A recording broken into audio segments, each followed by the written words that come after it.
What is going on, everybody? It's your boy PTK Blam back in the building with another episode of the Shop Podcast. How is everybody feeling this week, man?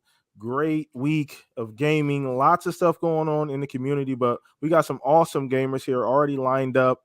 Shout out to everybody in the chat right now. Toolman, Mr. Joanna Dark, Shown 2, Mod of the Year, everybody hanging out. What's up, everybody down there? Once again, the link is in the description on Twitter. Retweet the link. Let everybody know the Shop Podcast is live. Another awesome Saturday. As you guys can see, we're one man short here, but he's coming in hot. Pong will be sliding in here pretty shortly. So once again, send the word out. Let everybody know. Oh, speaking of, by the way, boom. So speak of the devil. Speak of the devil. We are now fully formed. We are the Power Rangers now. So we're now in our final form. But shout out to everybody in chat. Once again, everybody watching live. Appreciate you guys. Continue support. Hit the link. Subscribe if you're new here. Hit the like button. That does help the channel. Helps the podcast be seen by different people. So thank you guys for the support. But let's dive into it because we got a couple guests here. We got a full plate for you guys. We usually don't do the double guests, but today was a special occasion. So we decided to bring two guests on. But we'll start with you, Mr. K. Asante from the Gaming Circle. How you doing, brother? Appreciate you on the show today. Oh, thank you so much. You know, you asked me to be here, and you don't have to ask me twice. This is great, you know. And I got to have a Mav on the show this morning, and now I get to podcast with Mav this evening. So you know, I almost feel like I'm part of the Fun Speculation Collective. It's a beautiful thing. You know, I'm happy to be here. You know, it's great. Awesome. We appreciate you here. Once again, all that information down in the description below. Go follow K. Asante on Twitter. All that information in the description. Shout out to you. Shout out to Everborn, part of the gaming circle over there. He's hanging out in Paris today. Yeah, I saw that. Wee. Oh, wee. Yeah, I saw that. He's eating crumpets right now. We ain't gonna talk about got him. The pinky up. Yeah, we're not even in that tax bracket. I can't have them conversations. So shout out to Everborn though, man. Hope you have fun, brother. Please be safe. Want to see you come back in one piece, bro. But anyway, let's go ahead and move on to our second guest now. It's like a second home, second home. Appreciate you, man. How you been, man? Show was popping off earlier today. How's everything going?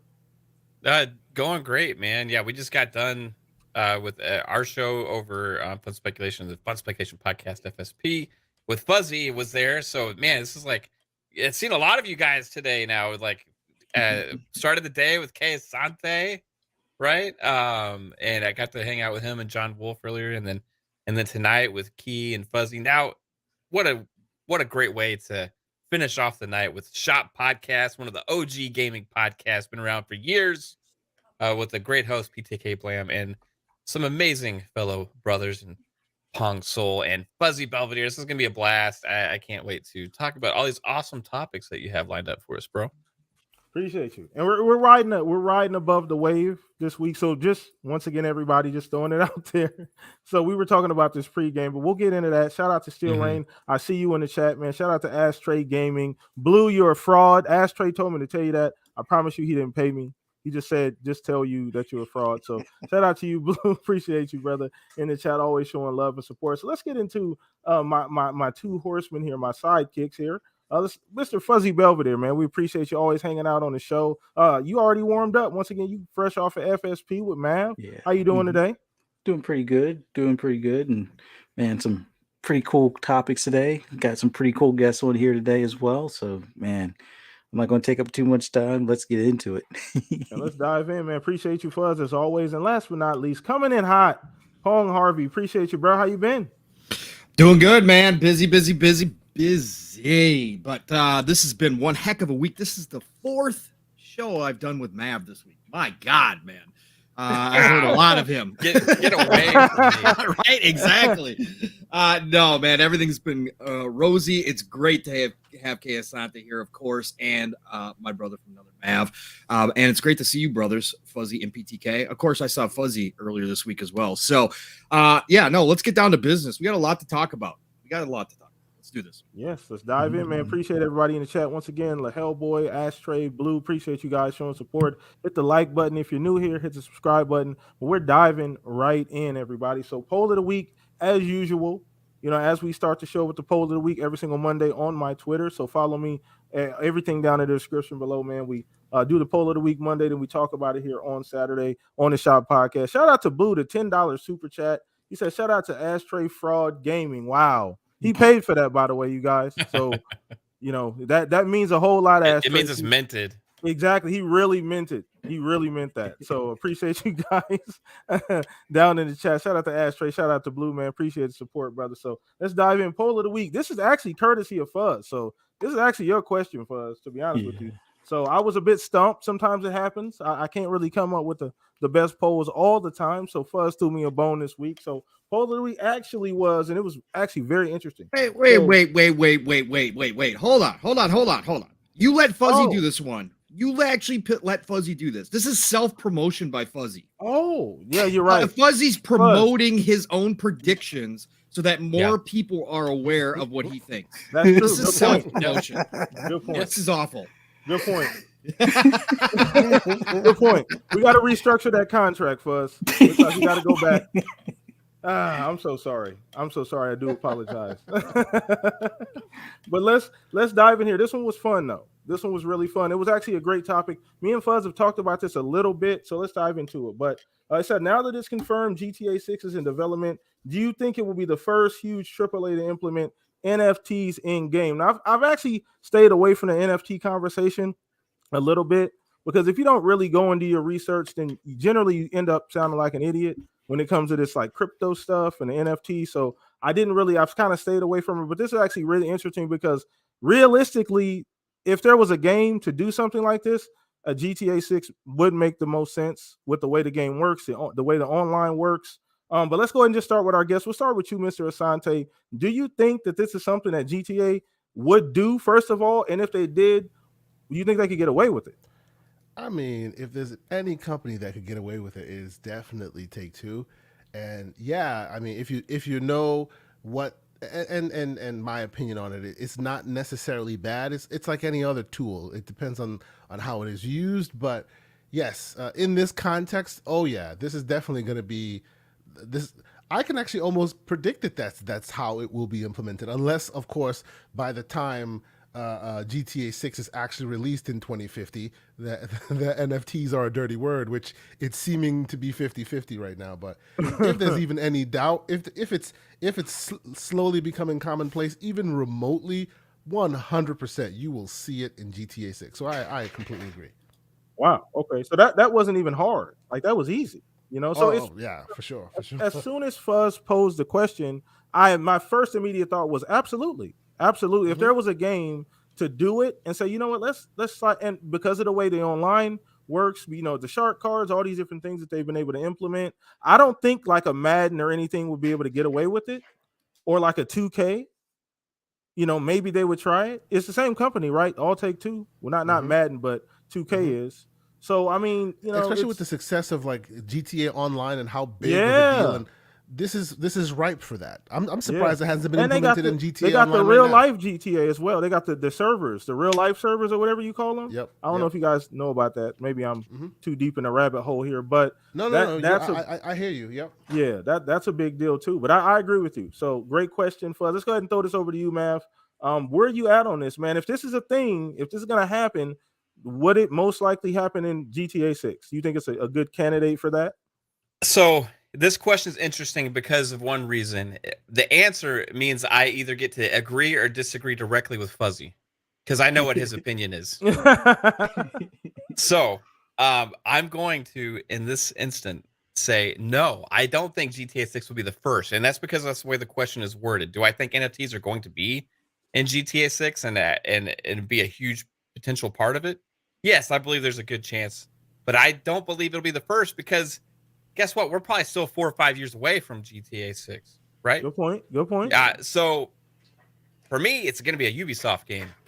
Oh, parsing his words good. I don't know. Yeah, I appreciate that. That's good. Ubisoft is standing up and saying we believe in NFTs, despite all the noise behind it.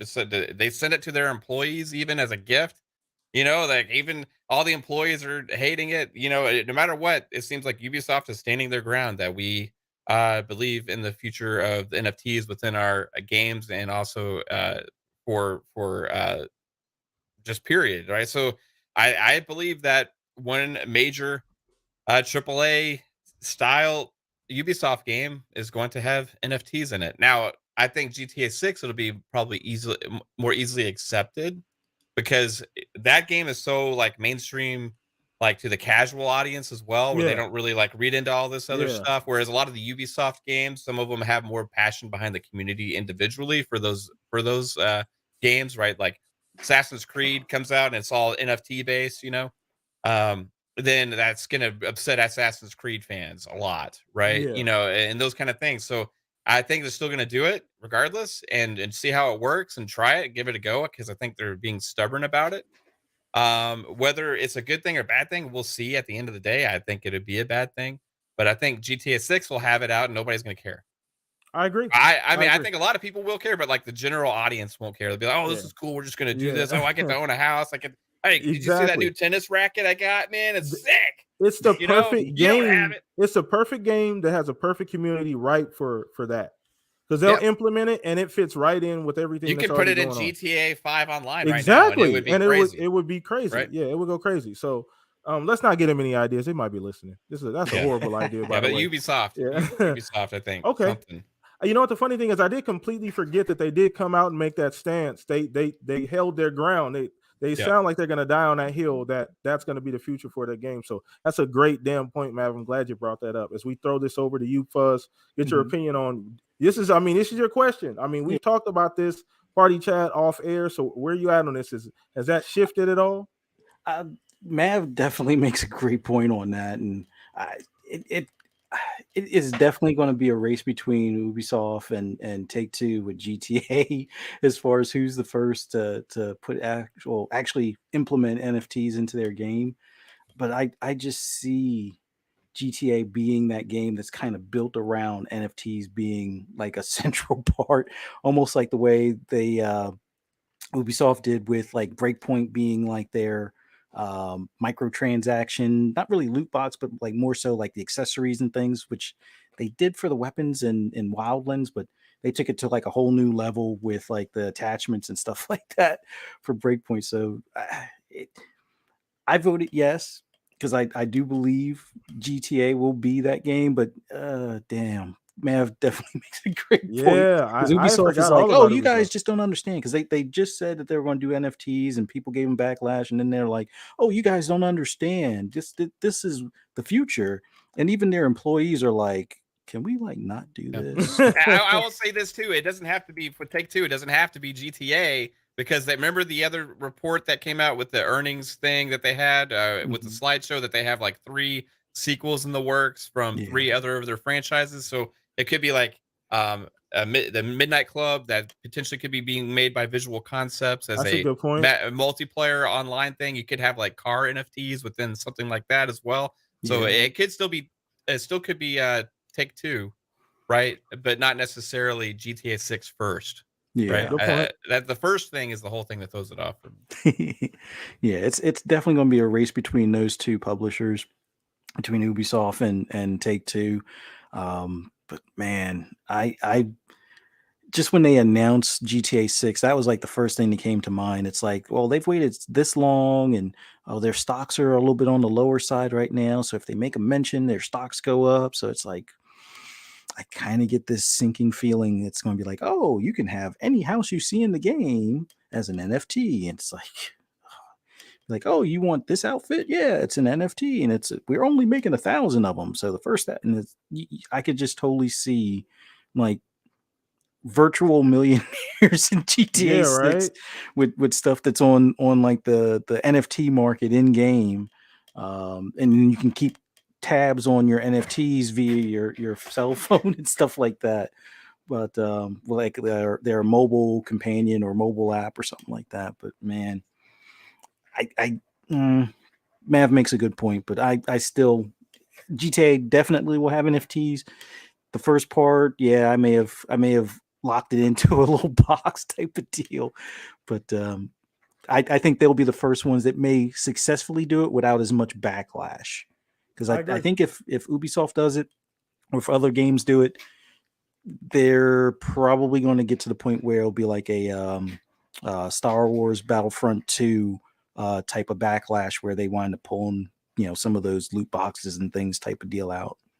Yeah, no, I agree. I think that's the most likely actual like result, correct? Like I think that that's the most likely result if that happens. So I think GTA will be the one to actually get away with it though. Like you said, being able to like seamlessly add that into the game. I don't think the Ubisoft games are going, I don't think they're not in a great place anyway. Like at this Well, point Ubisoft without the already NFTs. announced it for like Ghost Recon Breakpoint, and Yeah, they yeah. even talked Yeah, about no. the whole system. That's what I was gonna say. Literally, if Yeah. you're gonna take this literally, they've already introduced. Yeah. That's great. So yeah, I mean, we've already answered the question in it at Yeah, this exactly. point. But let me go ahead and just shout out to Ashtray. Great show, great panel. GTA 6 will have NFTs, in my opinion, with the $2.99 super chat. Appreciate you, brother. So once again, looks like the chat is on our side as well. I think we're all on the same page. But let's get to Pong once again. I mean, you pretty much answered the question, but definitely want to hear your breakdown of just the entire situation and how it's going to affect these games going forward. Of course. So yes, I answered the question yes, just from the standpoint that they've already been introduced, and so I just looked at it from the standpoint: will GTA 6 be the first AAA game that like brings them in completely and embraces them as a whole? And I think yes, GTA 6 will be the first one. I think Ubisoft will obviously dabble; they already have. I think they will continue to dabble. They'll continue to get pushback, so they're going to be more slow going. But I'll point you to a quote from Strauss Zelnick, who did an interview with Nintendo Life of all places just a little bit ago. And they asked him about the opportunities that are present with NFTs. And he said, quote, "We are highly convinced there is an opportunity for NFTs to fit with Take-Two's offerings in the future. We believe in rare goods. We believe in collectibles. The concern we have is that there's speculation going on." He continued, "We want to make sure that consumers always have a good experience every time they engage with our properties, and losing money on a speculation is not a good experience. So we're going to stay away from speculation." So, they're embracing it completely. Yeah, They're definitely already going on they're going to put controls in, right? They're going to, obviously, you just heard Strauss. He doesn't want that whole game of that we talked about. What could happen? You could literally have, you could have a Counter-Strike situation, right? Yeah. And, or think about it, if they sell property, okay, within that world, you literally could have real life millionaires come in, buy up virtual property, buy up all the virtual property in there, and then sell it off for profit to people, right? So crazy. You don't want that to happen, right? So there will definitely be controls in place, but he says it all. They are definitely seeing opportunity with NFTs. So I think they'll be the first to embrace it. They better have strict controls. It could get out of hand real quick, especially with a game like Grand Theft Auto and how it's already used. You already have criminal elements within Grand Theft Auto using it in other ways. You open yourself up to that as well. So you definitely need to make sure that you have those safety measures in place if you're going to do this, but they're going to do it. They're going to definitely do it. They're going to take a cut of every sale. They'll have their own marketplace in which they control the pricing. But they will take a cut, and it'll be real world money. And that's definitely something that's going to happen. Again, I'm a wait and see type of guy. Yeah. I don't like to dismiss everything. I understand that NFTs in a lot of ways are not really necessary, that they could do the same type of deal that they are talking about without NFTs. But I also believe that something like this with blockchain, especially because blockchain has the potential to be very, very good for all of us in society as general. It also has the potential to be bad, just like anything else. However, it does have the potential to really give us a lot of security. So I'd like to take a wait and see approach, because if they dabble in it, there's a chance that somebody does come up with a great idea that nobody's thought of yet that actually is beneficial for everybody involved. So it makes sense from a business standpoint, and it makes sense from a consumer standpoint. So I like I said, I just like to take a step back. Don't want to dismiss everything right away or just down it because it's brand new or because we can clearly see the negative side of all this, right? We know what an EA, a Ubisoft, or a Take-Two could do with this, right? We do. We honestly know.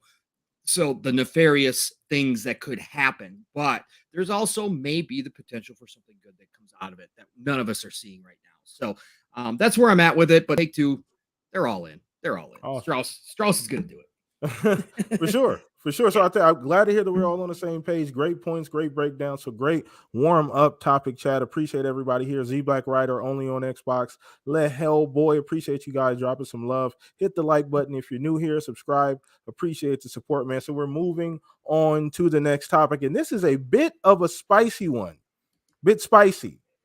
So I will start this with well. Fancy seeing you around here, Kamaya. Fancy seeing you around here, sir. So, funny story came out earlier this week. Platinum wants to work with Xbox.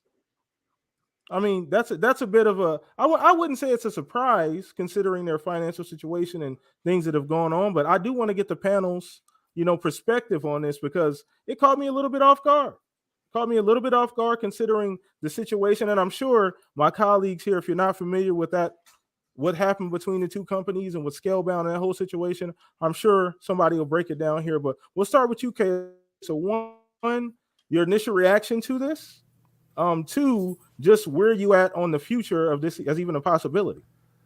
So my reaction to this was, yeah, you're darn right. Yeah, he wants back in. You all of a sudden seeing them dropping Activision Blizzard sized bags, and all of a sudden they scratch their heads and going, maybe we didn't make the right call there. Nickel and diming them as we did in the past. That's basically the first thing you think of when you see the situation. I think, and it's very interesting how this is all coming out, right? I think they're kind of trying to muscle them into a conversation in the court of public opinion, which is also kind of unsavory a little bit. Because usually when these conversations happen, they happen in the background. You don't hear about it. And that's why this feels weird. That's why it feels weird, yeah. Then all of a sudden you're on the E3 stage. Hey, this game you thought was over is now back and it's better than ever, right? But instead, this man is out here, yelling for anybody to hear. Hey, come on, Phil, let's get back in the conversation. Come on, Phil, come on now, come on, baby, let's get back in it. You know what I'm saying? Clearly, he's been brushing up he's been picking up the phone, giving people calls. No one's hearing him. To my understanding, at some point, both him and Phil had each other blocked on Twitter. So everybody keeps talking about how this is speculation and all, and of course it is speculation. But those who are in the know, much more versed than I am, have made it perfectly clear as to exactly what happened. And folks have put their very, very good reputations on the line. People who, when they speak, I listen. They put their reputations on the line, saying point blank, they were ill-equipped to make this game when it was first announced. But they took the money because money was being offered. And instead of being honest about it, which that's where Microsoft can kind of take some of the blame. They gave them too much rope. They didn't pay attention to that realization that, hey, these folks might not be the folks that we want to be sending all this money to, because they're not particularly proficient at Unreal. Exactly. That was the stipulation. Oh yeah, they were in way over their head. Exactly. And then, of course, on the sly, this game comes out from Platinum. That game comes out from Platinum. All these games they basically used scale-bound money to fund some of their greatest hits that they've become known for, right? So to be fair, Kayasanta, Jez has come out and said that is untrue. Sure, but that was rumor, and he knows. There are also folks like Dealer who have spoken to people specifically saying that is exactly the case. So right, and Jez is saying that is all wrong. It is. Yeah. It's all a big mess. Just to be fair, from the other side, there's always going to be two sides, and we'll never know. Of course. But yes, that was fair. The original rumor. Yeah, yes. That's fair. Mm-hmm. But what is known for sure is Xbox took many arrows. Phil Spencer specifically took many arrows to the knee, to the face, right? For years about this, until Kamiya himself came out in interviews and said, hey, it was all us. We apologize. It was all us. He specifically said that, right? So whatever happened that's water under the bridge now, maybe possibly, it was unsavory. They didn't speak about it. They weren't friendly, because we know for a fact that they had blocked each other on Twitter, which let's be fair on that. Kamiya blocks anybody who's English speaking and sends him a tweet.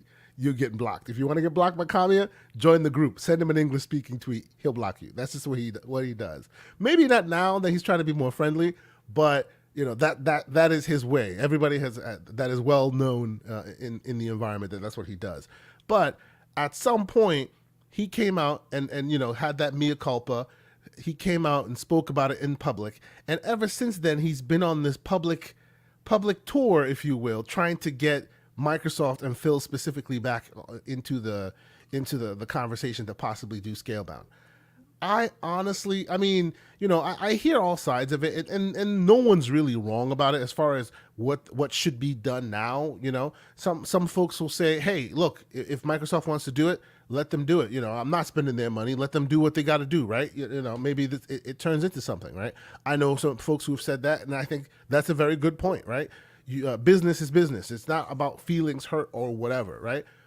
I've definitely heard about. I hear that sentiment, and I think that is a valid argument. The only thing I would say to that is imagine, because video games, no matter what happens, video games are hard to make, right? We all have that is an established point at this point, right? Imagine and that stain doesn't go away either. That's right. Imagine a world where Scalebound has to get canceled again. Oh boy. Talk about arrows to the face from Microsoft and Phil Spencer, right? That is the part where I go, will they risk the public shaming if it doesn't go down again? Because, even with the best of intentions, even with the most skilled of individuals, if you really dig through the details as to the games that have released, there are many games that were a twinkle in the eye that never get to the light of day. Right? There are many, the internet is riddled with awesome demos that never came out. Even certain games that do come out that weren't the original idea that it was intended. So even at the best of times with the most earnest and most skilled of individuals, getting it to the finish line the way it was initially intended is an uplift, right? So the idea that they try again publicly, right?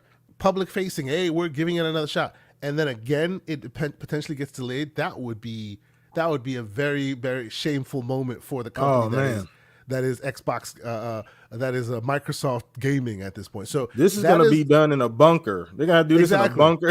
Exactly. See, if they're going to do this deal, they're going to do it in a bunker with some real strict That is where I think that it's not possible that it will happen, because Kamiya is so out in front and speaking all about it, because that puts all the onus on Microsoft to make sure they get this money and then potentially get it done. If they don't, who loses? It'll be all Microsoft again, right? So that's what tells me this is more PR than it is anything else. But I mean, if it happens and it's good, hey, I would be happy to give it a shot. I mean, realistically, me personally, I think if they really wanted to do, if the zeitgeist and the questions about bringing Scalebound back is so vehement that everybody's talking about it, like Ashtray Gaming says right now in the chat, which I completely agree with. They already have the IP and they have capable studios to develop it, right? You got your Ninja Theory, right? You could give it to them. They've done the DMC. They know how to make that kind of game and potentially how to get it across the finish line, right? They're an in-house studio that can be trusted with funds, right? So is it a possibility? Will it potentially happen? I hope so. That's just more games for me. Will it happen with Kamiya running around on Twitter just yelling at anybody he can yell at and say, please get Phil to call me? That I don't think so much, because the fact that he's so public about it, it makes it difficult to work with him, I suspect. Okay. No, I agree. It's a bit that's kind of where I found it a bit strange when I first saw it, because it was just this open plea, like, hey, look at me, waving his arms.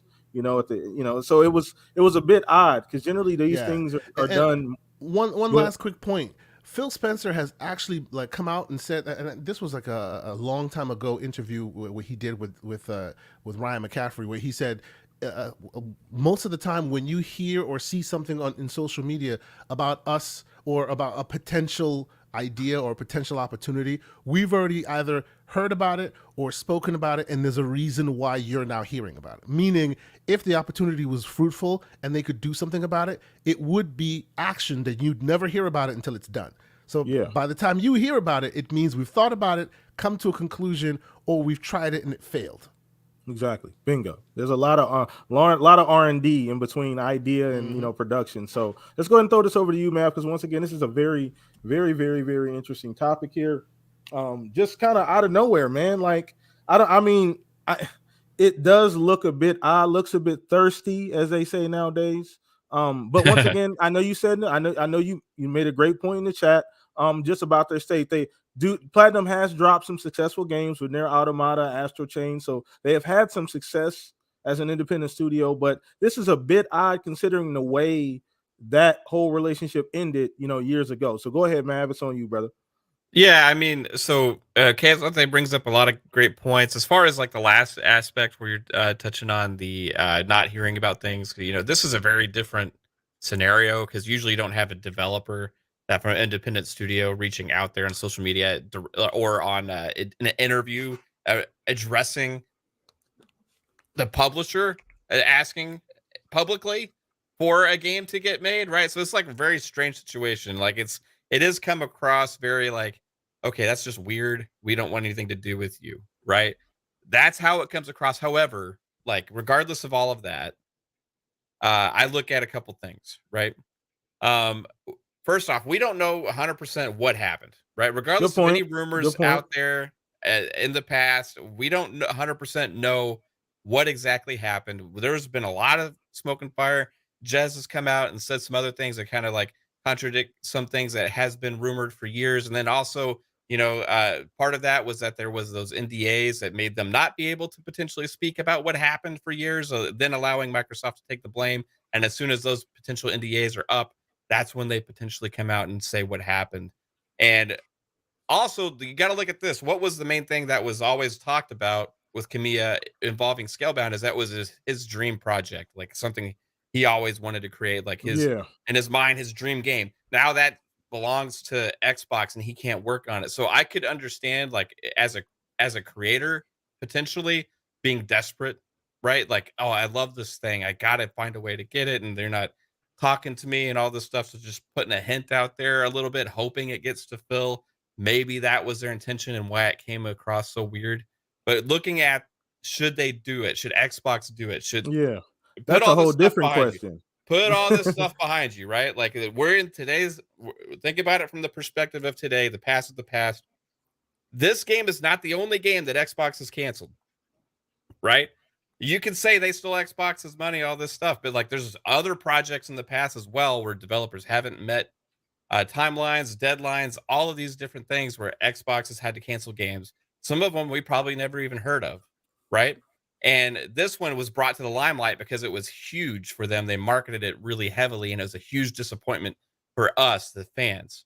And we felt slighted. So it's an emotional response for us because that was one of the things that we had been anticipating. What do you mean? True. Like this thing that we just had at E3 that we've been waiting for this trailer. Then a month later, you're going to come out and say it's canceled. There's not much left at the time. Like we were like, what the hell? So for Xbox fans who stuck through it, it still leaves that scar, right? So it's like, hey, we don't trust those guys. We don't trust those guys. You gotta, for me, I gotta put myself out of that equation. I gotta put myself out of that time because I'm looking at it going forward, what's best potentially in the future of Xbox. I don't care about the past. I don't care about Microsoft's money. I don't care about how much money they wasted in the past or who they trusted and screwed them over in the past. That's all business, right? It's not my money, right? For me, I'm looking at what could this do for us, the gamer, potentially in the future. Okay. Now, if they have something that to develop this relationship potentially with a Japanese developer that is known for making super high quality action games like Platinum, because there's not very many of them out there. You got what Team Ninja, you got Platinum. Who else is out there? There's a few maybe, but Yeah. there's not a lot of those A guys, handful. right? Yeah. So you give this, maybe you start this relationship. You finish Scalebound Seed, test the waters. If it works out, you have this Japanese development studio with a great relationship that you can go to for publishing Japanese games developed on Xbox, which they don't have a lot. Only one they have right now, first party, is Tango Gameworks, which came along with the Bethesda ZeniMax, and that is a horror game studio, right? So this potentially, if they did decide just to take a chance, right, and do this again, not my money, I wouldn't do it, right? But I'm talking about, I'm spending their money. Why not? They're investing all this money, $70 billion to Activision Blizzard. You got this Certain Affinity game, who's also, that's a risk. They've never developed their first a big new IP or a big new That's a game good point. themselves either. You got Avalanche with this huge game Contraband's coming. You got Project Dragon, IO Interactive. Supposedly this game is way bigger than anything they've ever done as well. Xbox is taking risk right now on third-party developers.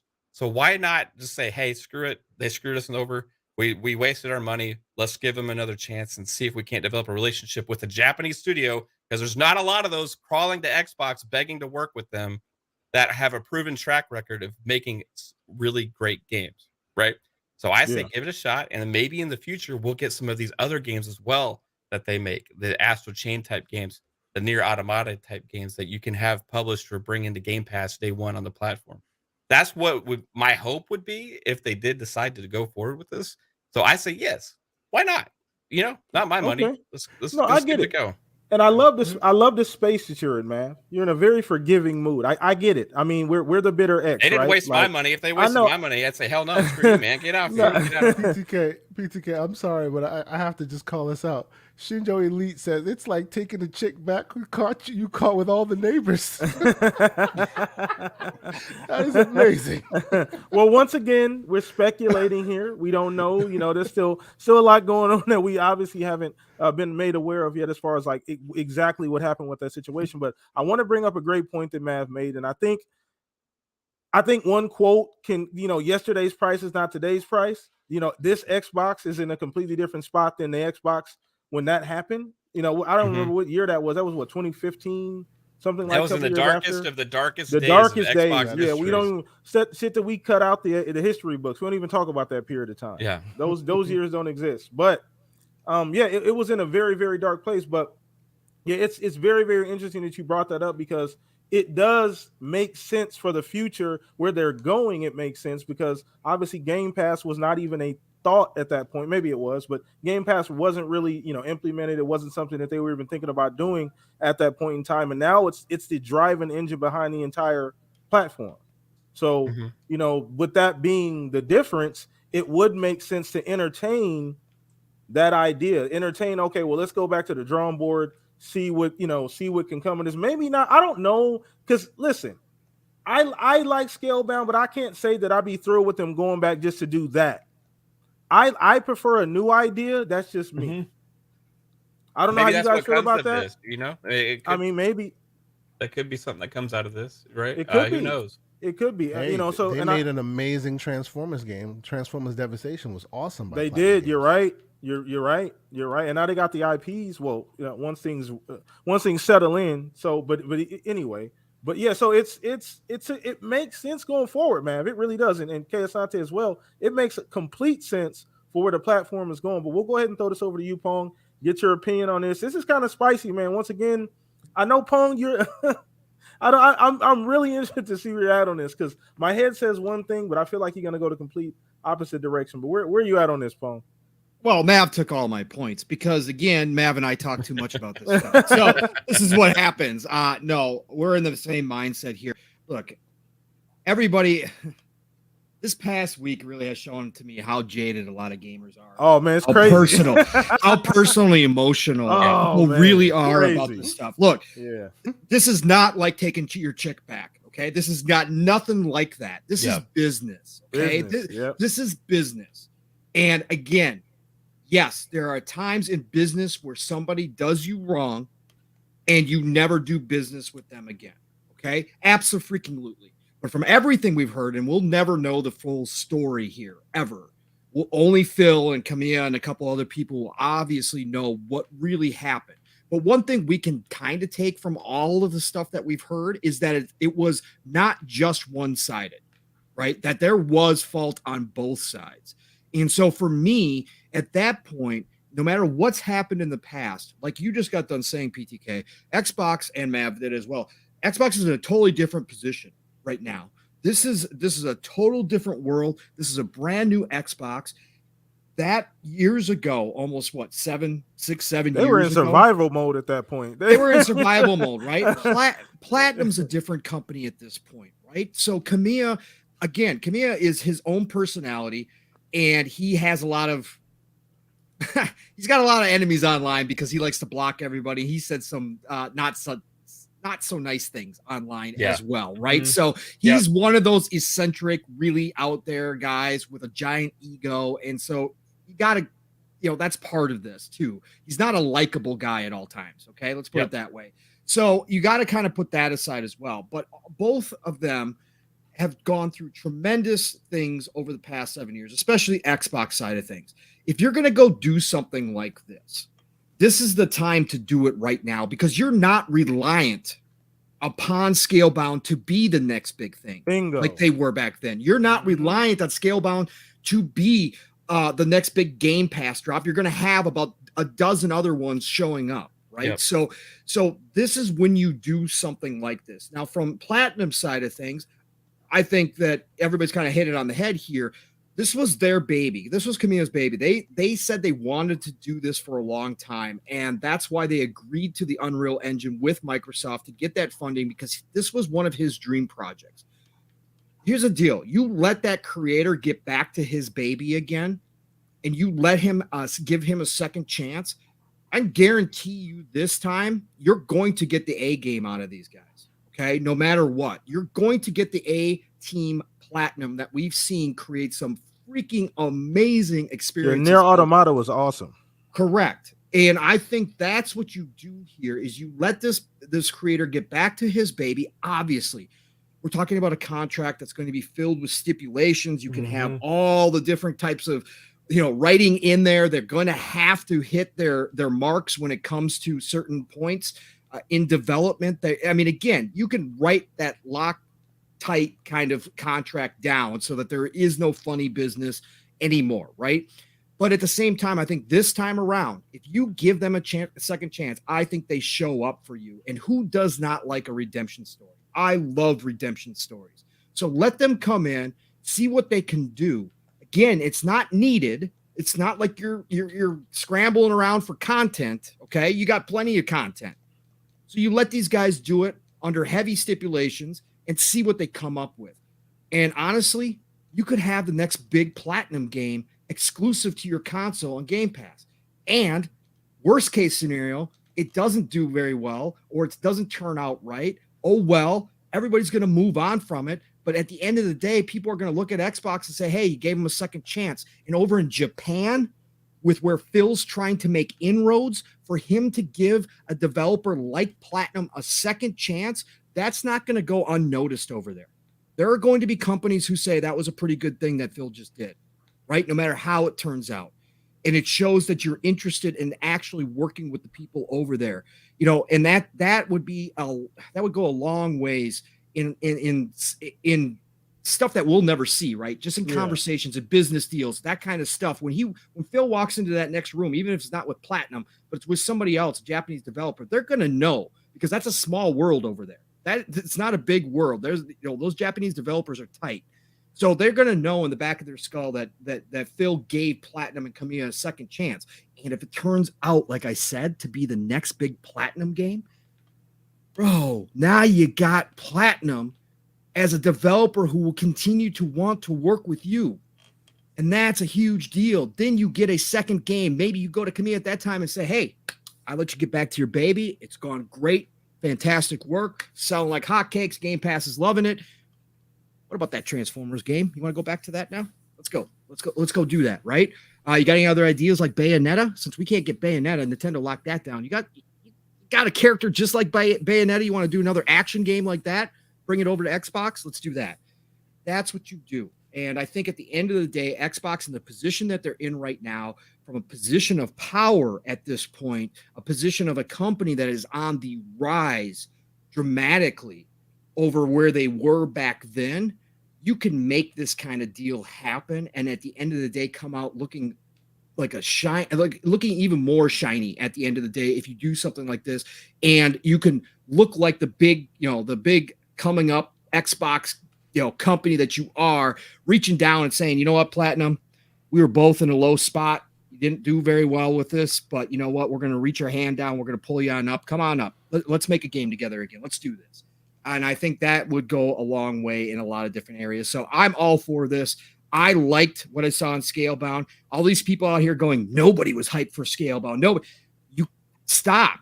Stop. There was actually people hyped for Scalebound. Okay. Maybe you're not a Platinum fan. That's cool. Don't expect you to be a Platinum fan. But at the end of the day, there was people hyped. I like the Dragons. The Dragons looked incredible. Who does not like Dragons?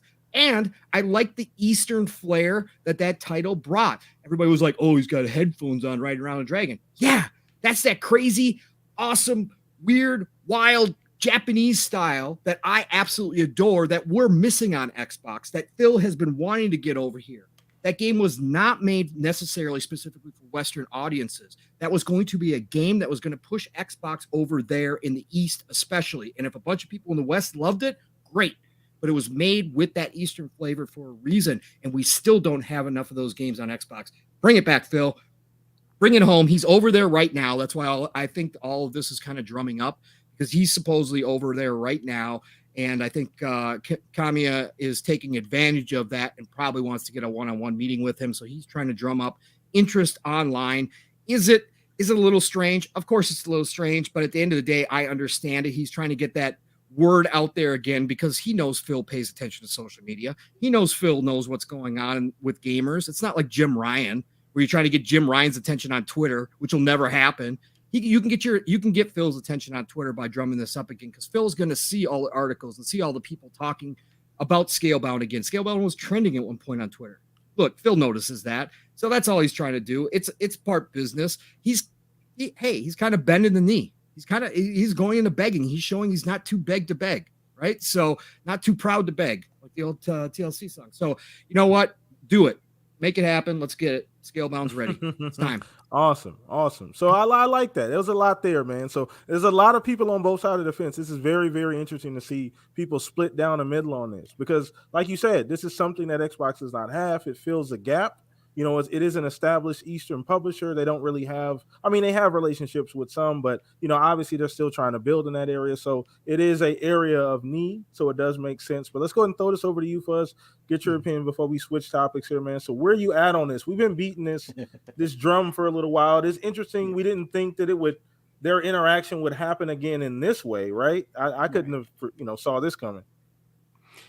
For me, and this is just for me, not even looking at it from the business standpoint, I always look back at what George W. Bush said a few years back. It's like, fool me once, shame on me. Fool me twice, can't be fooled no more. So I know Phil is going to be a bigger man in from the business sense, as far as kind of like what Pong was saying.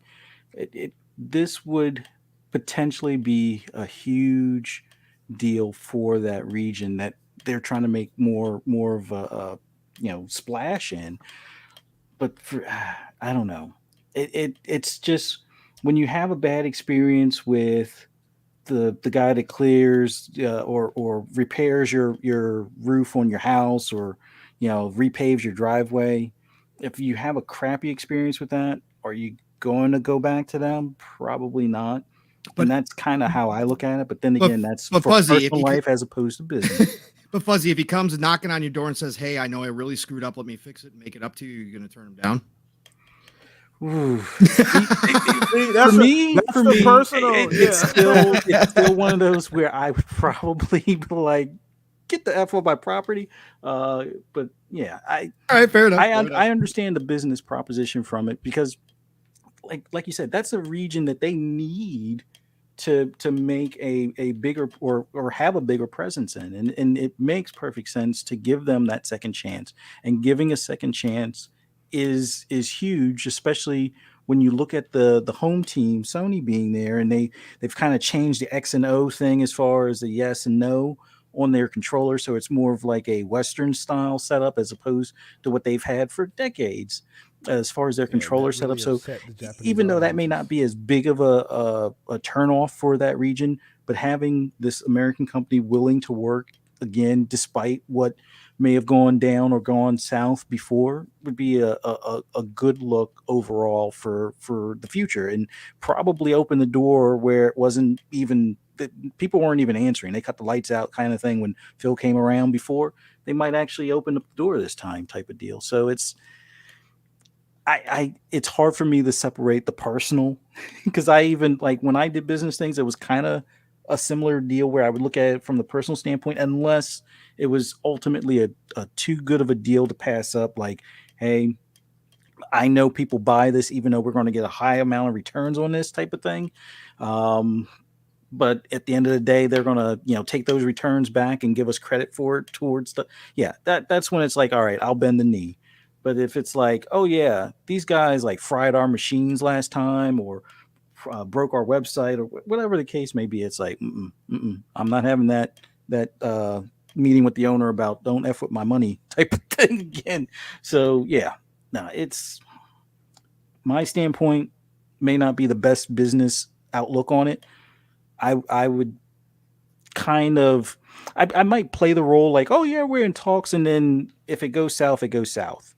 But I would be more hesitant to bend the knee to give them that second chance, and it would probably hurt me in the long run as far as that region. But Phil's a better CEO than I would be when it comes to gaming. So, give him that second chance. It will more than likely, even if the game turns out terrible, I think it will still be more beneficial in that region to them to give it a second look, kind of like what you were saying. So I just think so. Ultimately, I think what sways it for me, and once again, this is just me personally, is the potential. I think that where Xbox is at in this growth phase, where Game Pass is at in this growth phase, they're excited while it's open, everybody's on board. From Satya down, everybody's in tune. I think that this is something that they probably should look at, have a second look at, and maybe throw the olive branch out there and maybe sit down and at least have a conversation about. I think it's at least worth talking about.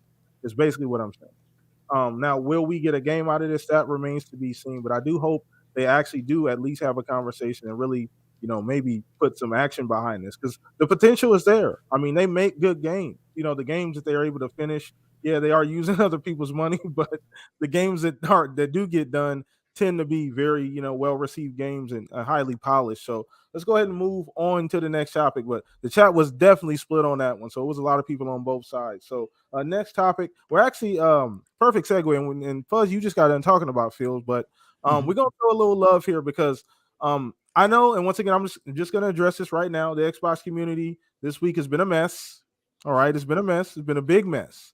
But once again, we're riding a high wave here. We don't do any of that on this show. So we're actually going to flip this thing on its head and show a little praise, because I remember where we came from.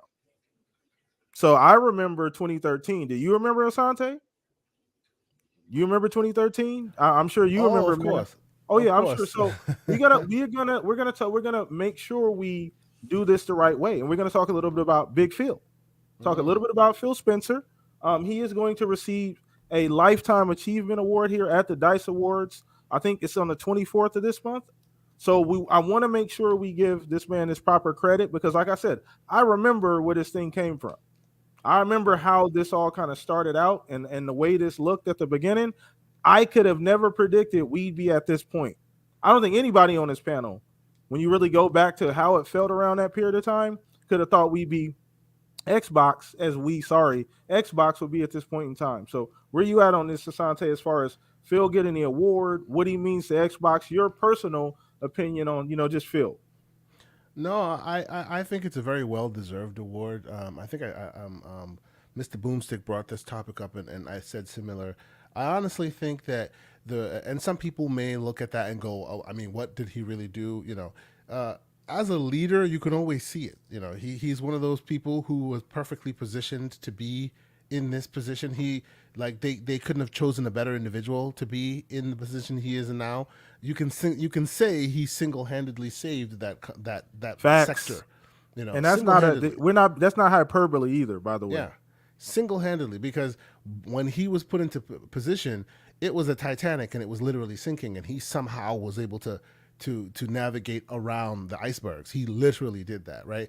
And his one idea turned into another idea, which turned into another idea. The first amazing idea, in my opinion, that he had was backward compatibility.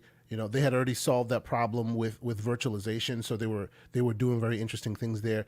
You add virtualization 2 backward compatibility, and now you have your games go everywhere you want them to be. Now you have, generations don't matter anymore because your games can follow you because they're all in the cloud. It compounded, and that all started with his idea, right? The tech was there. He's the reason why Microsoft started playing to their strengths, because before then they were playing the game of the establishment, and the establishment being Nintendo and PlayStation, which you can't win at their game because they've been playing that game for far longer than you have, right? So you play the what's to your strength, which Microsoft's strength is infrastructure, right? That's why all of a sudden your saves started following you wherever you were going, things like that. So I personally, I think he deserves the award because he single-handedly turned that ship around, and I think that they're giving him the award because it goes beyond that point. As you have said, the community at large got a little messy this week, right? Yeah. And they got a little bit internal and in their feels, as they like to say. And why don't you do this or why don't you do that?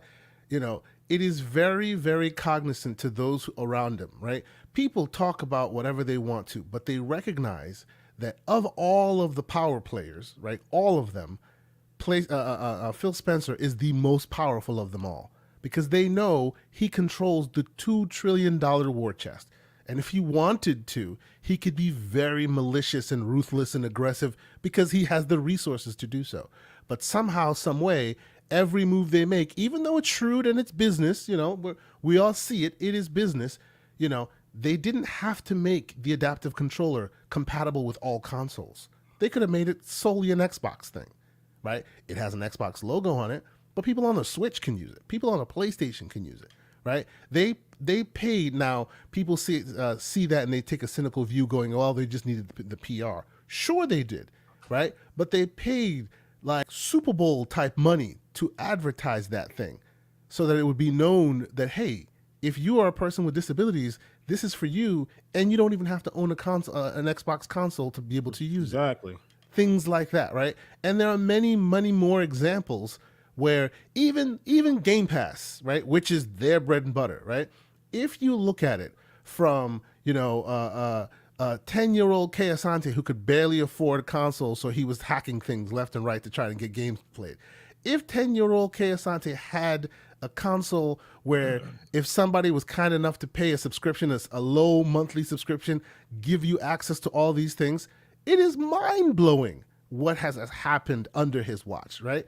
Many people believe, they're behind. They're the third. They're not even, one of two, right? But for some reason, they keep leading from behind, right? They keep moving the environment forward from behind, right? Whether that be, subscription services that we see today, or that be in the idea that who could have ever thought that playing across platform was even going to be a possibility?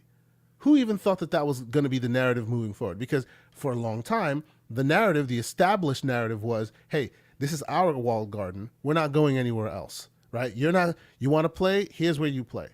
But because of his leadership, because of his kind poking and prodding, now you can play a bunch of games with your friends on other platforms, right? And they've come to that realization that, hey, it might not be that big a deal.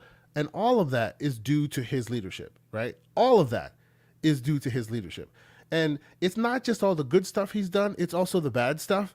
Because when these things happen and they remove the discount for Xbox Live Gold and it goes higher. As soon as he finds it, what happens?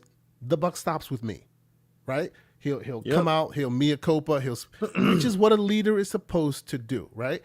I honestly, and there's many examples, I could keep going. I genuinely think that the reason why folks are giving him this award is because he's the first one to congratulate his quote-unquote enemy on anything. The first one out there. There are some on other platforms that do so. Reggie Fils-Aimé, since he's now no longer like knee-deep in PlayStation, in Nintendo, he'll come out there and be more vocal, right? Shuhei Yoshida, great PlayStation executive. You'll see him come out there and do that. These days, Herman Holtz is doing that as well. But by and large, it was a very Cold War type situation back in those days, right? You would never give anybody any kind of respect. Something comes out, it's major, crickets. But you'd see Phil out there, hey, I want to congratulate my friends at PlayStation or Nintendo or whatever. He's always been that dude. And he has to be that dude because, he in the war of resources, his is the biggest and everybody knows it. So he has to come out there. So there is a very cynical aspect to it that can go, well, he's gotta. But not everybody does it the way he does it, right? He's a gamer and everyone knows it. Right? There are many stories about people just gaming with him, and he's just a genuine dude. Shout out to Randall Thor 19 who came on my show. We had conversations after the fact. He's like, I love Phil. He's such a genuine guy. He's helped me out in so many different ways. People have genuine, happy, wonderful thoughts about the man, right? And that is hard to achieve when you're a man, in the position you are, that's constantly ascending, It deserves the accolades. It deserves the respect. And I think that's why he's getting it.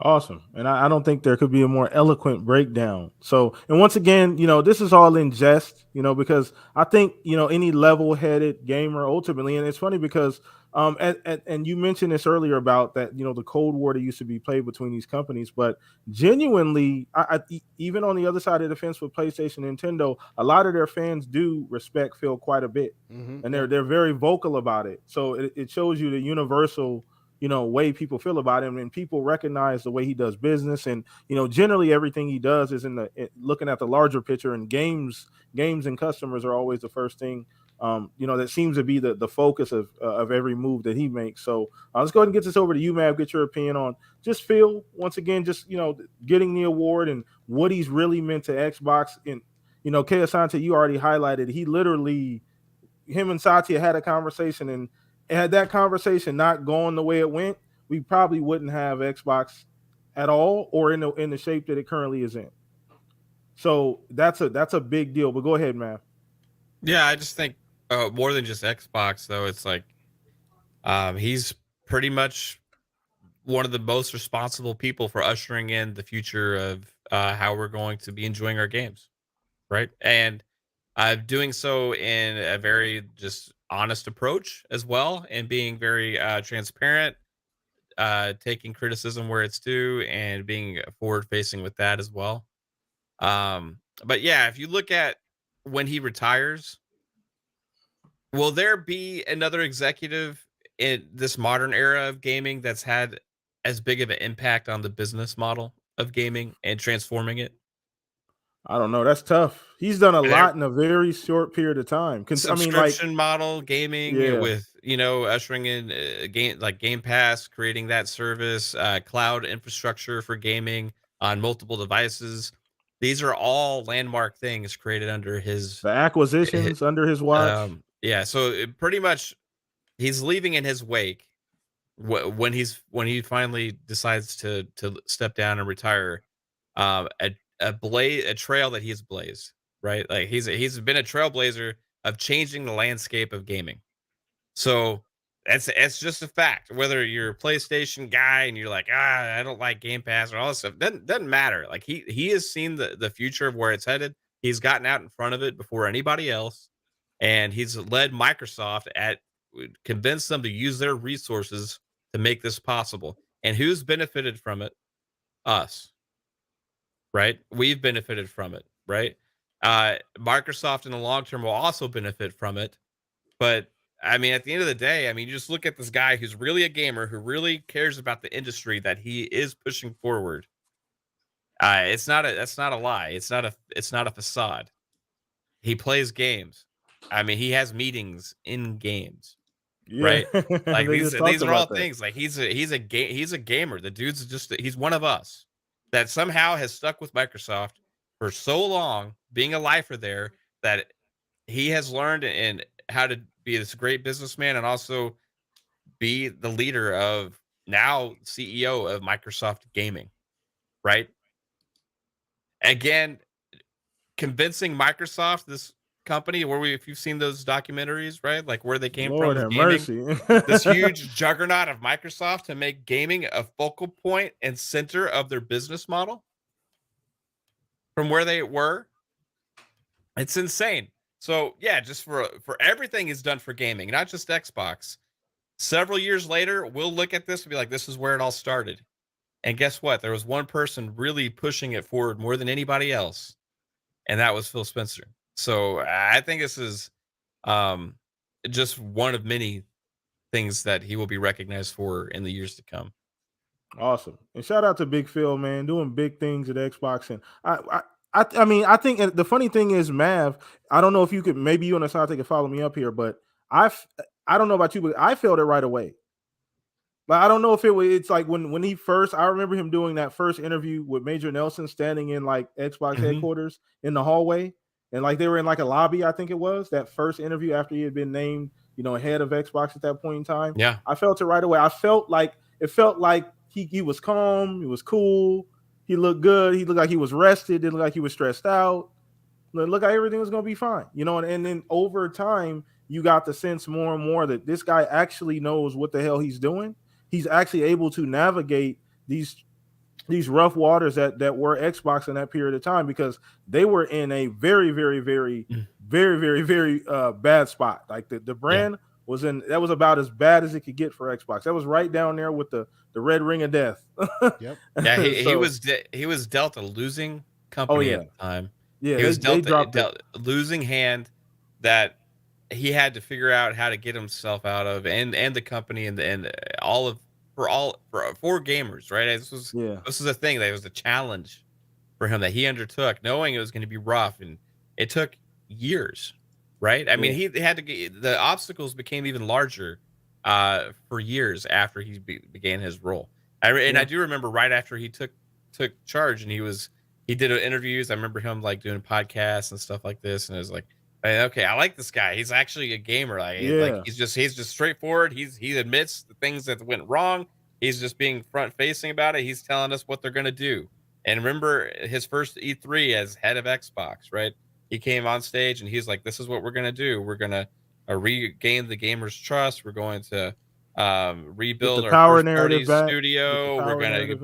be they have to get the power narrative back. Then we're gonna invest in games, and all just like clockwork. Those boxes all got checked one after another because the dude stands behind what he says, right? See, So what it's surprises been me about amazing. it what surprises me about it is that they hired he's from within, he's a Microsoft lifer. Yeah, yeah. Because at Mhm. the time he came out, at the time he was the guy that people saw, there was a perception in that within that company there were no humans among them. They were all like business, Robotic. yeah, all you have is the Donnie the Donnie perception. We'll leave it at that, and the Mhm. fact that this man can be there, that's his only job out of college. He can be there, learn what he's learned, been there as long as he has, show his personality, and he seemingly is unlike any of the others, to the point where now he's changed that company's perception to where you're looking at other parts of the company, Yeah. other folks in there, and going, hey, they're also actually not that bad. This is all, I think they're all within, that's all within his, that's accolades that need to be thrown to him, I think. He's yeah, very much and an I agree. amplifier of the success of the company. He amplifies that on the team around him on a consistent basis. And you see it, like you said, the company's changed. They went from Microsoft to Steve Ballmer, Bill Gates to damn near Google. Like as Yeah, far as how they do things and how open and and how open. Go ahead. a lot of that credit also goes to Satya Nadella. True. For when he True. came in, he changed the culture of what Microsoft is, right? And he saw Phil, like if it was his decision, I believe, to put Phil in that position, right? So Yep. like before with the leadership before Satya, would they have made that choice? A guy like Phil Spencer? Probably not. I don't think so. Yeah. Yeah. So no, good point. Good point. Let's go ahead and get this over to you, Fuzz. Get your opinion. We talk about Phil a lot. Once again, I want to make sure we heap the praise on here properly. We're giving double scoops of praise for Phil. But yeah, where you at on this, man? He's getting an award. Obviously, he's done a lot, achieved a lot. We've gone over a few things here, but just what's your personal opinion on, kind of where Phil sits at? Oh, it's awesome. Like the funny thing is, like I always like rooting for the underdog, and looking at how Xbox kind of stumbled out of the gate with the Xbox One generation, and him coming in, like you said, it was like the building was on fire, and he only had like a bottle of water type of deal to start. But man, it's definitely, and it takes a long time to turn things around. But like Mav was saying, he had that list, and one by one he started knocking those things out. And there's not a I guess a one single factor I can look at that makes him stand apart as far as why he gets this award. It's just the continuous things that he does, or that he's come across as far as um, either improving it for us on the gaming end of things, or just try to help, I guess, the conversation as far as when it comes to gaming, being able to play anywhere on any device, where you want, how you want, type of thing. That that I guess approach on things has kind of helped shape our gaming future, as far as being able to have, like, the PC and the console version of the game, like a dual entitlement kind of deal, is huge. And then being able to take that where you go, or wherever you go, on your phone, is another big you know deal for us as far as gamers. So everything from Game Pass to the series, or not the series, not just the series consoles, but even like the Xbox One X and the refresh for the Xbox One. Like little bit by little bit, he's just kind of chipped away at all the things that were issues as far as with how they started the generation. And I look at leadership like that when you have somebody that's an enthusiast of what that division does. It makes for a great potential as far as the future of that division. If once that if that leader is of a gaming division, and they actually game and they're familiar with gaming, I think they have a better outlook on how to shape the future for that division. And it just, you could see that with I think Kay Asante mentioned earlier. It's like when you look at the uh, accessibility and the controller that they came out with, that no one was ever thinking of that before. I mean, yes, they've always had like add-on accessories and things like that for those with disabilities or whatnot. But to have That's a something that's hundred like a million central, dollar piece of tech right there, yeah, right? That was a ton of R&D, man. yeah, and to have like a centralized thing that will work with what was already out there in the market as far as existing products, and make it even easier to be able to be used not just on their own platform. Because I mean, it's, I wouldn't say it's easy, but it would have been just a easy thing to just keep it to the Xbox platform, but to make it where it's accessible on even your competitors' platforms or PC and stuff like that is a huge, not just undertaking, but a huge step as far as showing, like, I guess the, and yes, it's a business, they stand to make money from it, type of deal. But to have that type of outlook, or take that approach on things, just shows where his mindset is as far as the company, as far as gaming in general. So i I would say he's definitely, or obviously definitely deserving of that award.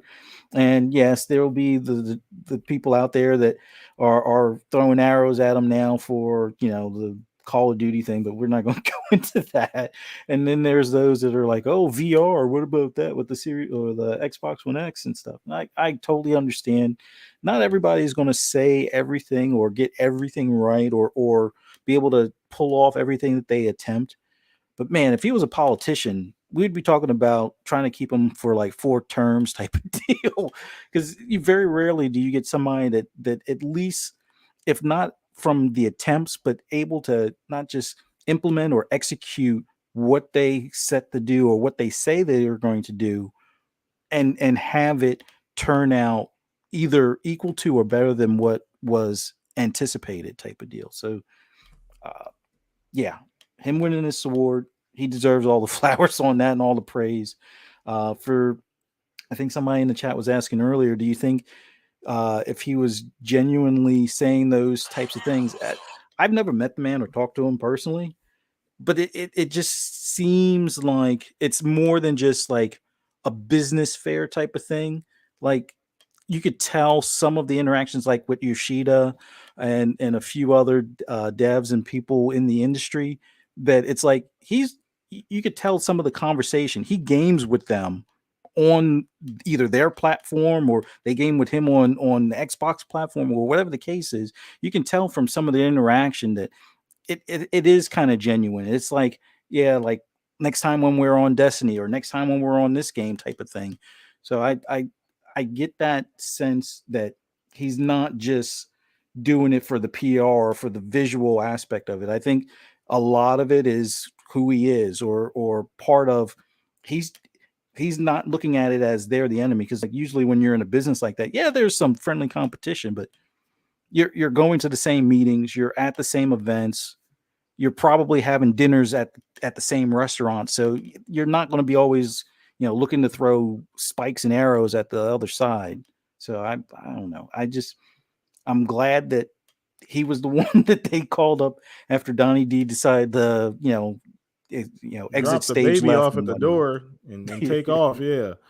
But oh Lord have mercy. But no, great breakdown for us. Great breakdown. So once again, showing some love to Phil. Shout out to Noof in the chat. I see you, brother. Appreciate it. Yeah, they're actually Fuzz and Pong are actually pretty regular here. They're pretty much here every week, Noof. So but shout out to you, bro. Appreciate you hanging out with us, man. We're gonna go ahead and throw this over to Fuzz before we get to this last topic. And the last topic, chat, we're actually gonna take a couple questions from you guys. So if you guys want to just throw your questions in the chat right now, so we can start taking a look at them, and we're going to take some questions directly from you guys, so straight from the source. So we'll throw this over to you, Pong, first, Pong, and then we'll go from there, brother. Pong. So, yeah, Wow. I know. I mean, first, Buzz, I was Pong. saying first, Pong. But go ahead, man. Phil getting this award, huge deal. I think we've talked about it here multiple times, what he means to the brand. There probably wouldn't be an Xbox, and that's not even an overstatement. People may think that's hyperbole, but it isn't. If not for Phil. So where are you at on this, Paul? Well, he probably deserves it. They should give him a second one for this week alone, for what he has to put up with the entitlement in this community. So, look, Phil deserves every award that he possibly can get. Phil does not like to take that personal credit. He always, whenever this stuff comes up, always puts it back on his team and all those that are around him, which is the sign of an incredible leader, especially for someone who has risen through the ranks from the bottom to the top, within one corporation. He has not lost who he is in any way, shape, or form. He is humble. He wants to give credit to the team around him. But the one thing I always say is, even if I was talking to his face and he tried to, put that, take away that light off of himself, that spotlight, I would put it back on him full strength and say, but Phil, you're the one who built that team around you that got here. Okay. Yeah. So that is a credit to you, the people that you put around you that share your philosophy, that share your view into the future and what gaming should be for everyone, not just Xbox gamers, but everyone, and where you want to see this industry move to. That is something that you instilled, and you put the people around that agree with you, and not just yes people, but you put people around there that brought a different perspective, that you have people with diversity in your group. You have people around you that are going to tell you, hey, look at it from this way. Maybe this is what we should be looking at. And that is a credit to him, because he's not the type of guy who looks to just, wield the staff of power and have everybody bend the knee. That's not who Phil is. Phil wants to make sure that he is getting the best ideas from the entire team, not just his own ideas. So Phil has meant to this industry. Phil, it's not just Xbox. He deserves a huge part of that credit of turning around a company that was sinking, a division, I should say, within a company that was sinking in Xbox, and making it what it is that we see today and what we believe it could be in the future. He deserves all the credit for that. But he deserves for more than that, for pushing the industry forward, and not just in gaming, but in humanity as well. Phil has put forth and become a leader in the human side of this industry. He's making Xbox an example for other companies to follow when it comes to diversity, when it comes to being ahead of making sure that everybody within a company is feeling comfortable and that there isn't the harassment going on. he has done so to such a degree that when they announced the acquisition of Activision Blizzard, there was nobody going out there, nobody out there for all the talk that was out there. There was nobody going, yeah, I don't see how this is going to work. How are they going to fix Activision Blizzard? No, it was like, well, yeah, they're going to go in there and everything's going to be great. They're going to clean that place up. They're going to fix it up. They're going to do all this. Their philosophy is going to, transfer right into Activision Blizzard. That's how strong that's how strong of a presence he's created within his own team. And he's the first to say, but we got a long ways to go. We're not perfect, right? Yeah. So that's the type of person that Phil is.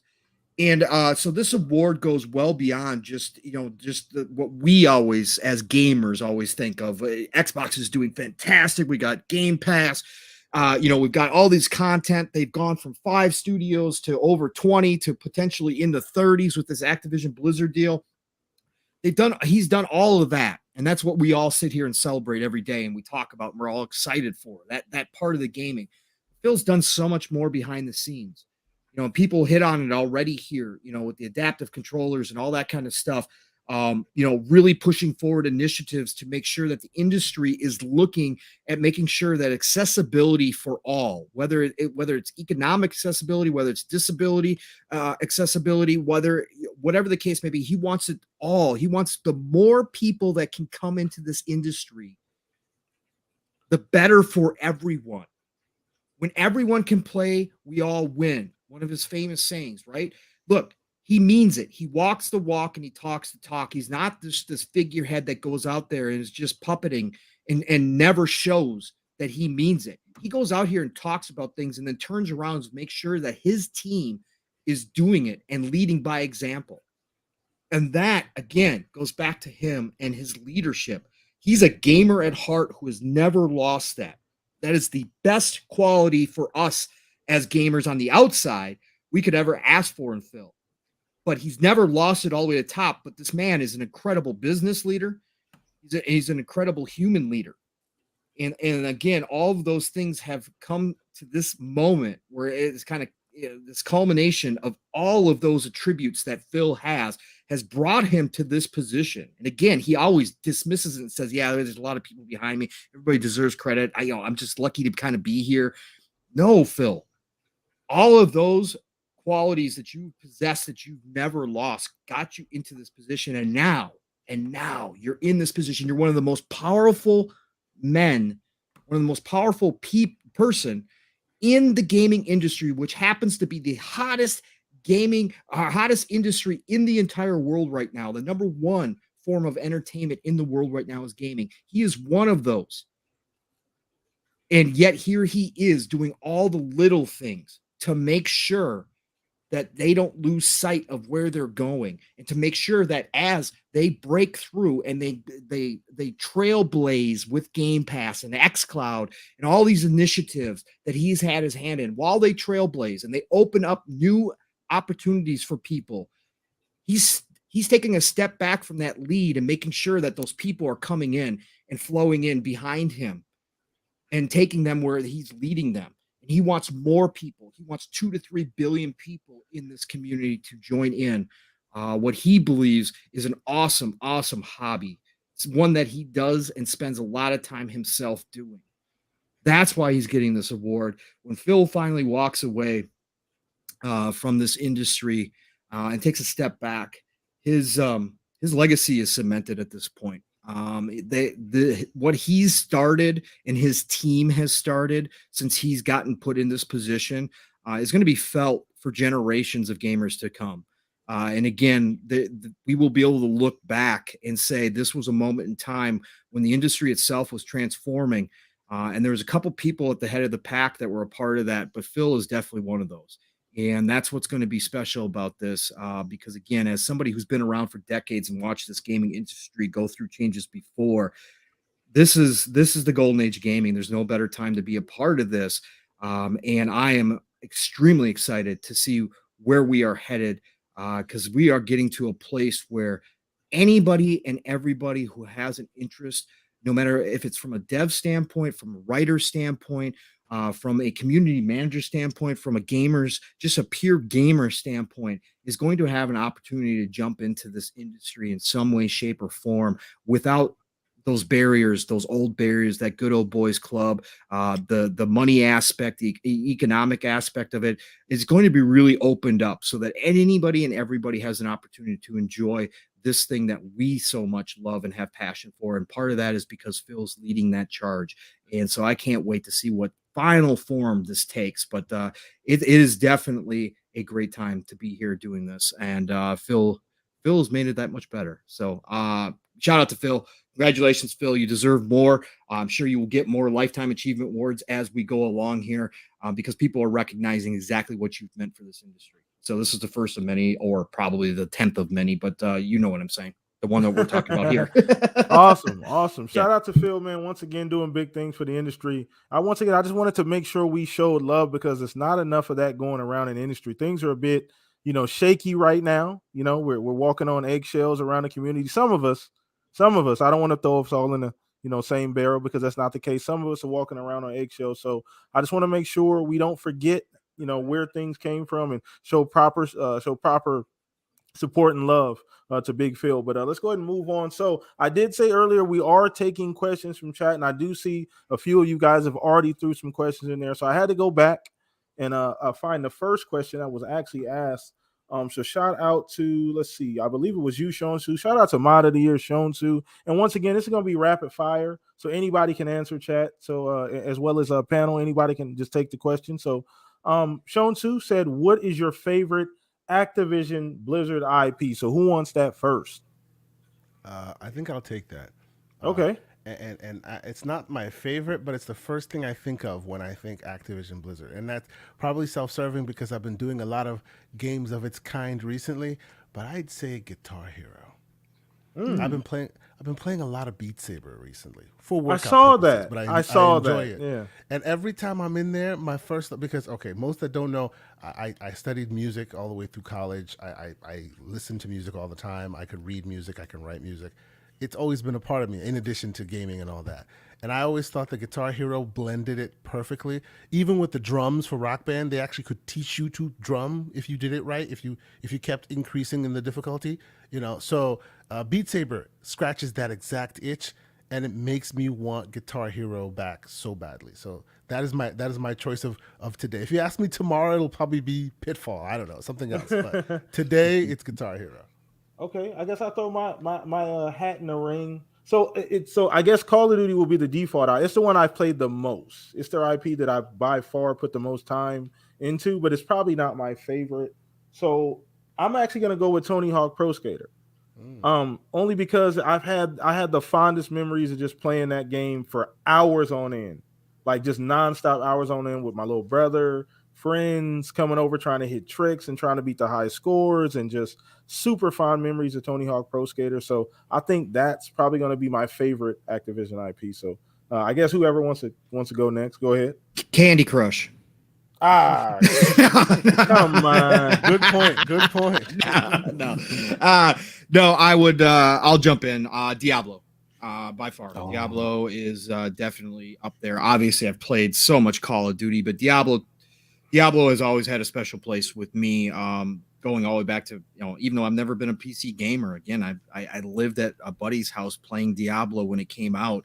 To the point where he's asking me for rent or food money, right? So Diablo is just fantastic. So I would have to say, again, I loved Call of Duty back in the day. Call of Duty, all the Modern Warfare, all those were just absolutely incredible games. But I fell out of love with Call of Duty as the years have gone on. So I definitely have to say Diablo is the one for me, the most, again, right now as we speak. Okay. Anybody else want to throw their head in the ring? I'll go Call of Duty just primarily because of the amount of games that You're basic. Call of Duty. You're basic, Fuzzy. I know I'm kind of the casual with enthusiast tendencies, but a grazer. It's okay. It is what it is.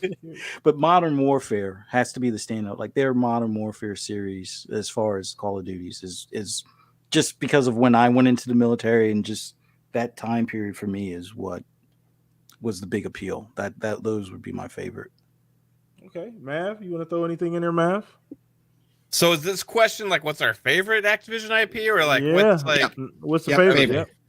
okay, favorite Activision IP I guess would also be Call of Duty.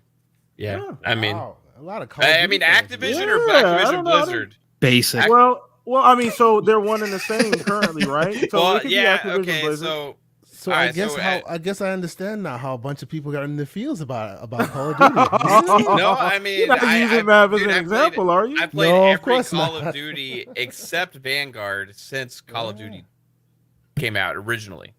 Right? I mean, so Call of Duty 2. Since Call of Duty 2. I played every single Call of Duty release since Call of Duty 2. I bought every single one except for this year's game. It's just I played a lot of it. Now, like, am I a little sick of it? Maybe. I don't know.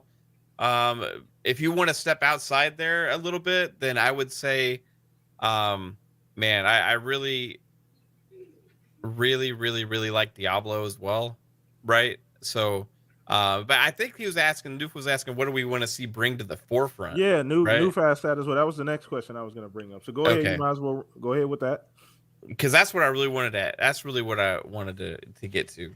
Okay, so I want them to revive something crazy, like just like amazing that would just be something original and that there's not a lot of games out there like this, and that's Gun.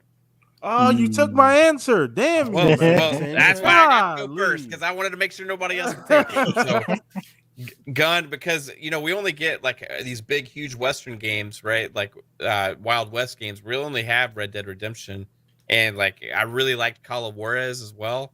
I really want this like big shooter, either third person, first person, Wild West game, big budget put behind it, put a great team. You could put one of those Call of Duty devs on it, right? Like, I mean, you could do a lot, dude, with an IP like this, and I think that the potential's there for it. I'd just like to see it happen, man, because I love that style and era of game, So let's go. Okay. Do that. So Gun for you, since you took my damn answer, Pong. Matter of fact, you might have took me, Fuzz, and Pong answer. It sound like Actually, it, but I think I might know Pong's other answer, which I'll probably take from him now. Yes. True crime. Go ahead. Go. You might as well. True crime. It should be something that comes in front. Because I know Pong is going to take that one because he and I connect on that one for sure. Yep. For sure. If you want a true GTA competitor, give them the time, give them the resources, pull out all the stops. Preach, See this KSante. Preach. See this GTA? It's gotten long in the tooth. Make our version. It's called True Crime. Streets of fill in the blanks. It could be LA, it could be New York, it could be Tokyo. Doesn't matter. The Watch Dogs game that we want to come back. True Crime. They've got the whole blueprint laid out for them. They could literally just do it, and it would be freaking amazing to have an exclusive GTA to Xbox. You literally could just do it. All you got to do is find the right developer to make it happen. That's it. Yeah. That's it. That's all you got to do. There's so many IP that they could bring so much value to. Like they could increase the value of everything that they have within Activision Blizzard if they just start making and utilizing this IP. Yeah. Right. I think, and I would throw Prototype in there as well. Yes. In the Yeah. mix. Easily. Easy. I heard a really crazy Prototype idea that I thought was oddly interesting. Prototype mixed with Crackdown. Where there'd be two guys you could play, on either side. Where there's Sounds the Prototype. horrible. No, but think about it. Because Prototype was you were inhabiting other people, right? You were basically the agents from the Matrix. You could be this person, be that person, and then have the super soldier in there trying to hunt you down. It's an interesting idea. It's interesting. I would just rather see them reboot it personally because I think that IP has the same potential as an Infamous did, and people still want Infamous to come back. Yeah, You mentioned that last week, I think, Paul. Yeah. You basically got your hero game, your anti-hero game, even if you want to go that route in Prototype, just sitting there. Man, would that fill a hole? That'd be just fantastic. I would love to see that one come back too. Since True Crime was just stolen from me, I will go StarCraft and StarCraft Ghost. That has to come back. That would be absolutely.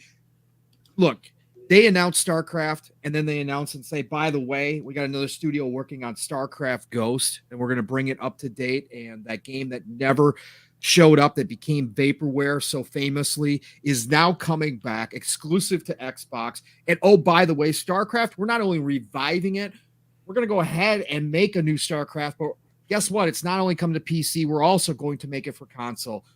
Oh my God, the world would melt down. There would be so much hype around that stuff. That would just do wonders even in the East. StarCraft today still has actual StarCraft tournaments being run for money over in Korea. Look, that's the IP that really needs to come back, and I'm sure there are plans for it already. I want to throw a little curveball. I don't know where you guys are at on this. Maybe the ship is sailed. Where are we at on possibly reviving Skylanders? If they want to, sure.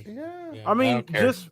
I mean, I know. It may not be something for us, but there's something there, for the kids, things like that. So I don't know. It's interesting. It was idea. huge. Yeah, it was. It's not something that Xbox really has. Really, they don't have really anything. Now, when you say return Skylanders, do you mean with the Toys to Life initiative? That's the thing. Yeah. That's what kind makes of the people crux. bristle, I think. Yeah. That's a whole other commitment, right? When you get those extra peripherals involved, because everybody's saying Guitar Hero, right? But then you got to, you are going to have to make some new peripherals. I mean, you're going to have those. It is another level of commitment when you do something. I think it's viable for sure. Stop dashing my dreams, Pong. No. I think Guitar Hero might be the one that they actually do, Kay Asante, because I think it's been gone long enough, and they won't saturate the market like what happened the first time around. And I think it's the right time to start bringing it back. So I think even the peripherals could be actually a moneymaker for them if they do them right, especially with the new tech. I think they definitely could improve upon them. And there's some really interesting stuff that could be done out there. So I think Guitar Hero for sure is on Phil's short list of coming back. Skylanders, he mentioned it, right? Yeah, he mentioned it. It was one of the games he named off, right? So, and the other one being Hexen, which nobody knows about, but man, if they bring back, I love Hexen. I played the hell out of that. What are you talking about? Yeah, I played a ton of that. A lot of people, you got to be older though, and you got to kind of know like that. That wasn't like a mainstream game, but Raven Software getting back to Hexen again. Oh boy. Yep.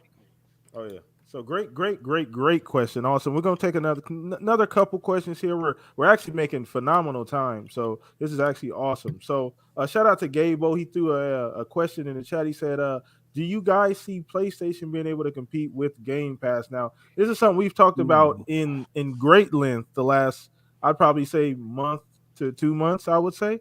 So I mean, I guess we'll go ahead and I'll throw my hat in the ring here. So yes, I do see them being able to compete. 1 for 1, no, but they don't necessarily have to. And I think that's the conclusion that people need to come to, is that they can compete in some very different ways, very creative ways. They have a lot of other services that they can offer. Crunchyroll, they can do some things with the movie services, being the fact that they have Sony Pictures.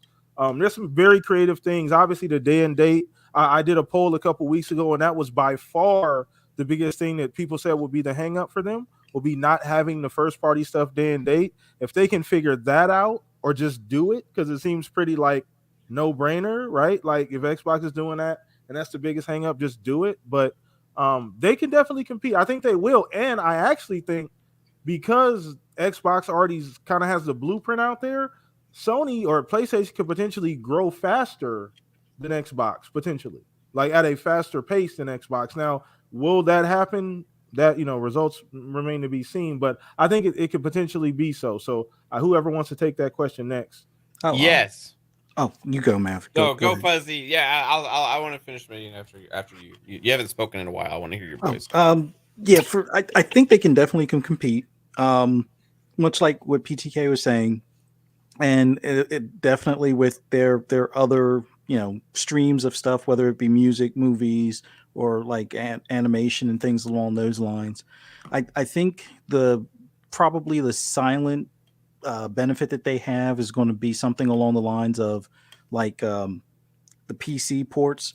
Like if they can find a way to incorporate their PC ports to almost like the dual entitlement type of deal that Microsoft does right now, I think that could be huge. That might kind of not really negate, but at least take people away from thinking of the day and date as being the key thing that they have to have.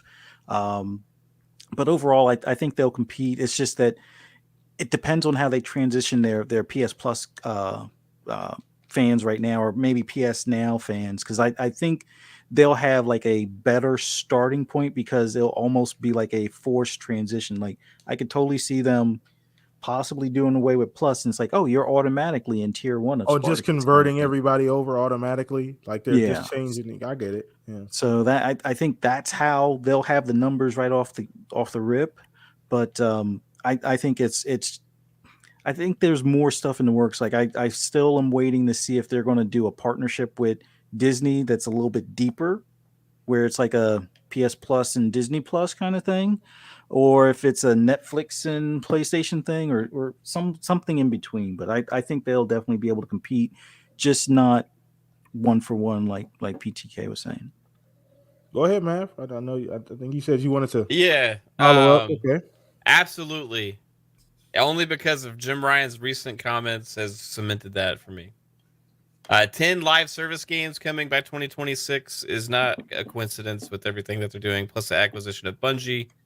Those games, you get best believe, are going to be on PC day one as well, with Bungie games coming out in the future. So, this future that we have for PlayStation is very different than I think a lot of people anticipate. And I think they're already going headfirst into it. So, the thought of day one games in a service is what holds a lot of people back, but I believe they can get to that. Maybe not with some of the single player games, but you best believe these live service games will at least be in their service day one, Oh yeah. or will be free to play potentially. So yeah, I think so, man. They're gonna have some interesting things that they can do that separates them from Xbox as well, because it may not be exactly the same, but they can still bring a great equal value, right? Exactly. So it's gonna appeal to a lot of people, and you got to think about their user base, right? They got like 120, 30, 40 million PS4s out there, and then plus they're still selling out PS5s like crazy.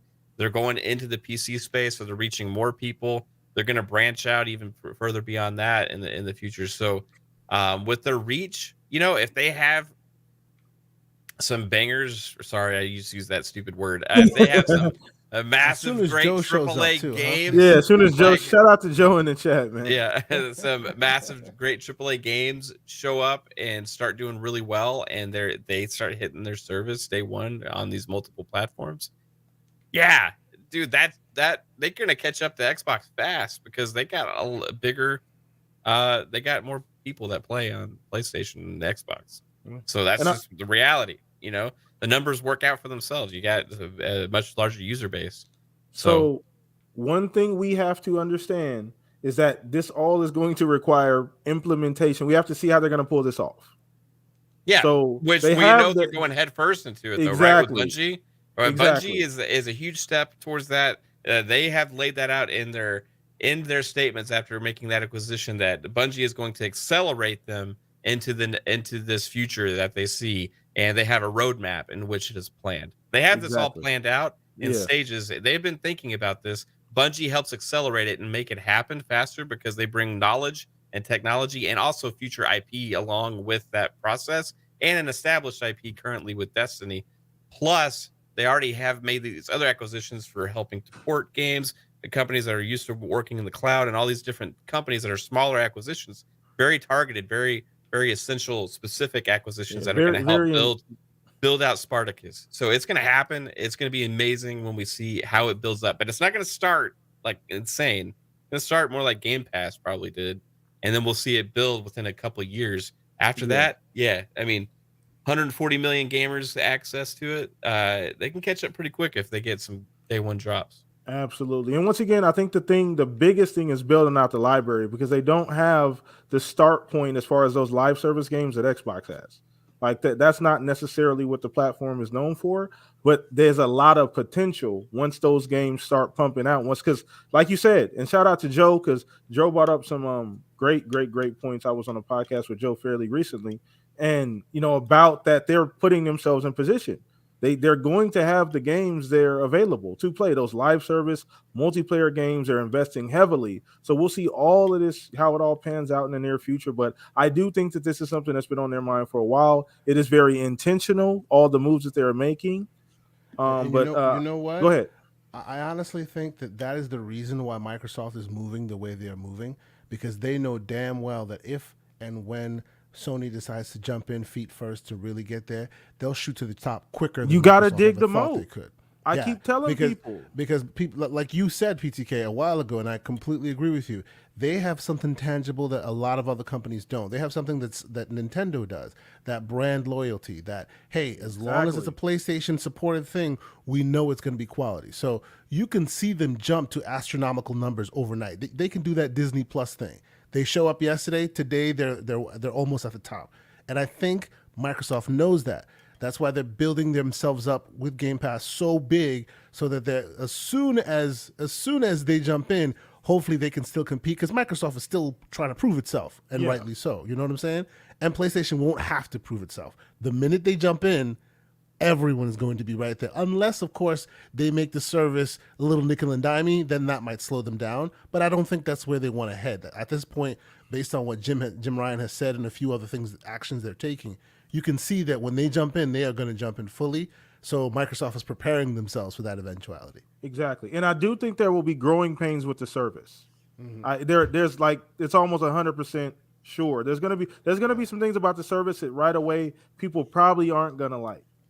But once again, you got to allow these things to evolve over time. Game Pass wasn't the exact Game Pass it is now. It's evolved here and there slightly over time to be a bit more consumer friendly. So I think Sony they have everything that they need. They got the teams, they got the talent. Like you said, they went out and got Bungie, which does cover so many different bases for them. That was a very, very smart acquisition. Although on the outside looking in, I get it. It doesn't make much sense. But if you really think about it, covers a lot of bases, and that's why you make those types of moves. So Pong, I don't know if you chimed in on this yet. No, I didn't. We've talked about this so much. Yeah, absolutely. Of course, they can compete. It's never going to be 1-for-1. They just don't have. And again, they don't have the resources to do 1-for-1. But they've got all these areas. Again, as everybody has spoken to. Look, the main thing is that Sony's not dumb. Jim Ryan's not dumb. Nobody there. Herman Holst is not dumb. None of these people are dumb. They've got the blueprint laid out for them by Xbox. Now they can't follow that again. Word for word. They don't have to though either. They don't have to. Correct. Yeah. And I've talked about that here. That if they provide value, just like you guys were talking about, if they provide value, even if it's perceived value for their fan base, they could instantly have 40 million subscribers. Okay, they could convert 40 million. Okay, right over and have that number right away.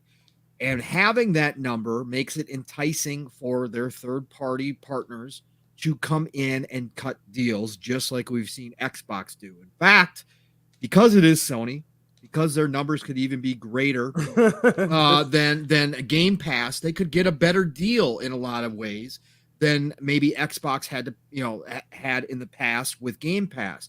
So I'm sure those talks are already happening again with their close partners like Square Enix to make sure that they're going to have content, because even if they make it valuable to their main fan base and they get all those converts, they will have to retain everybody and continue to grow. So in order to do that, we already know with a subscription service, you can't just say, you just can't say, well, here it is. I expect you to pay $15 a month, forever, and we're not going to do anything with this. Well, that's not going to work out. Okay, you're going to have people jumping in, jumping out. You're going to have people cancel subscriptions after they're done with whatever they think they wanted to get out of it. They're going to move on and they're going to jump out of that subscription. People are now used to subscriptions. People are used to jumping in and out of subscriptions when necessary due to Netflix and how they had their content. So this is not something new where people, necessarily set it and forget it. A lot of people will do that, but there's going to be a portion that say, I'm going to test the waters and see if I'm actually going to use this service, because we've all gotten into the habit of doing that. So Sony has to be careful. They have to have content lined up, ready to rock and roll. again, as I talked about here, we talked about together, a lot of those support studios they bought last year was to make sure that they can cut down on the time frame of their games, not only going to PC, but also their new games, from their big studios. They want to cut down on the time it takes for those games to come out and develop. They don't want Naughty Dog as great as Naughty Dog is, as many award-winning games as they've now put out there. They don't want to wait 6 years for a Naughty Dog game anymore. Okay, Sony doesn't want internally. They want to try to chop that down to 3 to 4 years. Okay, even if they go to a smaller experience, which Jim Ryan talked about last year, they may do that. The games may not come out as these, the same way that we've seen them. They may be a smaller experience. And I think, Horizon Forbidden West may be the first one. We're going to have to wait and see. I can't wait to see the reviews drop and see if it's as long as the first one or if it's actually a shorter experience that's just more robust, right? And I think that might be the way Sony goes in order to put out these games into their subscription service at a faster rate. Again, they're going to do a lot of filling. They're going to do a lot of backfilling with third-party and second-party deals. We've seen that. This ambitious goal that Jim has now said, 10 games as a service over the next 4 years, that's 2.5 a year. That's a lot of content. So they obviously do have things working, but those games as a service will also keep engagement high. They obviously know that from watching Xbox do what they do best. So look, they've got it all lined up. I think they can compete 1-for-1 with Xbox, or not 1-for-1 with Xbox, but I think their service can certainly compete on the level of a Game Pass. Again, not from a content standpoint, not from the amount of content, but they have other offerings that they can do where their subscription, their base of subscribers certainly can grow at an exponential rate, much like Disney Plus, as somebody's already brought up here. So I think definitely from a numbers standpoint, they can certainly compete. I don't think that's going to be a problem whatsoever. This is going to be a fun competition. It really is. And we're all winning at the end of the day. I think that's really the highlight of this conversation. So once again, great question, Gabe-O. I forgot to apologize. PTK, for you having to do a show with Mr. Badbit too, for Joe. Nobody should have to go. It was actually a great experience. So I got you. It was Joe. in the chat, but please, Joe, I got you, bro. Don't worry about it, Joe. Just cash at me later. Don't worry about it. All right, I got you. Shout out to Joe, man. Bad bit in the chat, man. Appreciate it. So we'll take one more question before we wrap things up. So whoever kind of throws the last question out, unless I missed one, I might have missed one. Let me go back a little bit, see if I maybe missed a question that we could go back. I think I might have actually. Let me see. Love you, Joe. Yeah, I know, right? Slanderous in the chat, right? Talking crazy in there, man. Don't worry. I'm gonna send an email to Kyle. Don't come over here talking crazy, Joe. I'll send an email to Kyle, okay? No, I'm just playing. Shout out to Joe, man. Appreciate you, brother. So I don't think I missed anything. That's a great question. There you go, Joe. See, you fixed it. All I had to do was give you a love you, and then you came back with it. So I think so I'm actually gonna this. There was a two-parter here. Nukem asked a question earlier. I know we got into the actual what IP should they bring to the forefront? Like what would we like to see? Them dig out of the actual crate and bring back. There was a second part to the question was about, do you think WoW should get a console release? So I guess we'll dive into that just to kind of wrap up the show. So anybody want to take that? Matter of fact, any of you guys big WoW fans?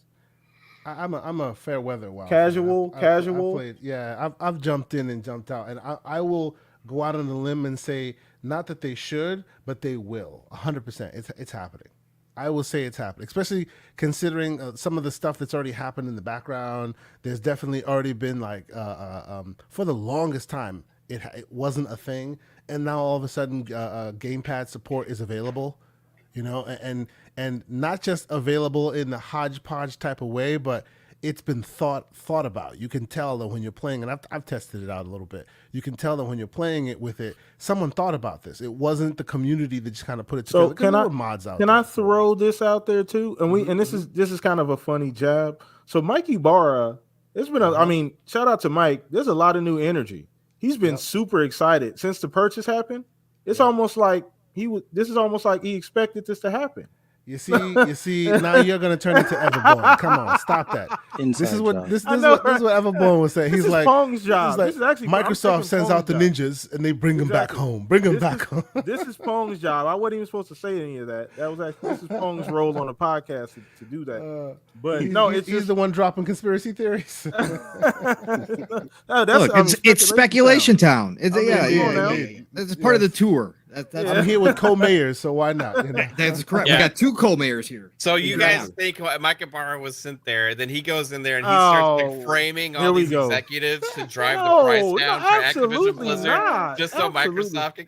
So, so Absolutely. the reason He's the why one they that say secured this, all the emails. No, I'm just kidding. Yeah. they say this is because Stephen Elop was also sent to Nokia, and then what happened? Nokia was brought home. You know, Oh, this has come happened on. before.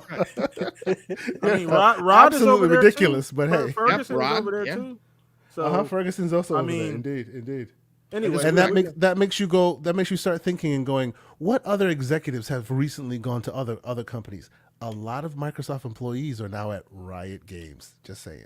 I will here say, we go. I will say, it's pretty telling though that all the announcements that we're getting from Activision Blizzard were all held until after this deal was closed. And all of a sudden, now they're out here recruiting off the back of that acquisition news. Pretty impressive. Pretty well done, actually. Yeah, for a Awesome. new survival game. Yep. Pretty cool. So once again, I think we're gonna go ahead and wrap up the show on that one. But it's been a phenomenal show. Chat, you guys were awesome. Shout out to you, Ham Solo. I see you dropping in late, man. Go ahead and just catch the replay on the flip side. It'll be up here shortly once we wrap things up. But I do want to say just first and foremost, shout out to AG dropping in here as well, man. Appreciate you, man. First and foremost, want to say shout out to everybody who came out, show support, show love. Chat, you guys are freaking amazing as you guys are. Every single week you come out, show up, show out. You show a lot of love, support, and respect to our guests here. You guys are always super awesome. So thank you for that, putting up with us every week. So we'll get to our guests here just to make sure you guys get your information out there if you guys don't already know. So we'll start with you, Mr. K. Asante from the Gaming Circle podcast. Shout out to how do you say? Never mind. I'll go. I have to go brush up on my French before I have to talk to Everborn. You know, when he comes back, he's gonna be on some other stuff. Insufferable in the next couple of weeks. We're gonna have to go learn French, all kind of stuff. But anyway, shout out to Everborn. But appreciate you, K. Asante, for hanging out, brother. Let everybody know where they can find you at. Yeah, man. Thanks again for the invite. You know, I always love hanging out with you and the crew. I got a chance to podcast with Mav again, you know, twice in one day. It's, you know, it's Christmas for me. And of course, Mr. Pong Soul, you know, the cool and collected Mr. Fuzzy Belvedere. It's always great to hang out with you Love guys. you, brother. So thank you guys so much for inviting me. And, you know, whenever you need me, throw up the bat signal, you know I'll be here. TKO Asante, Twitter, Xbox, PlayStation, wherever it matters. You can always find me there. As you've noted, I host the Gaming Circle podcast. You know, we have a lot of fun. We bring people on. We have great conversations. There are more guests planned in the near future. Usually that is Saturdays at 10 a.m. Eastern Standard Time. I'm the second browser tab next to Living Split Screen. Make sure you check out that as well. You know, sometimes I finish early so I can catch the end of their show. You know, it's always fun to go back and forth. So thank you guys so much for having me. And a lot of the community members I see in your chat are always, Gabo and others are always in my chat. So I definitely appreciate you guys for the continued support, and have a good night. Awesome. Well, we appreciate you here, man. Always eloquent, you know, always intelligent. We appreciate you, Mr. K. Asante. So once again, as I always do, if you guys support us here on the Shop Podcast, please go show some love to the Gaming Circle Podcast, Mr. K. Asante. All of that information is in the description below. Once again, brother, appreciate you taking a little bit of time out of your Saturday to hang out with us. Glad you have fun. Can't wait to have you back as usual, brother. So let's go ahead and throw this over to Mav. This is like second home. I don't even need to introduce Mav, to be honest with you. Mav could probably introduce himself just fine. But Hi, I'm Mav.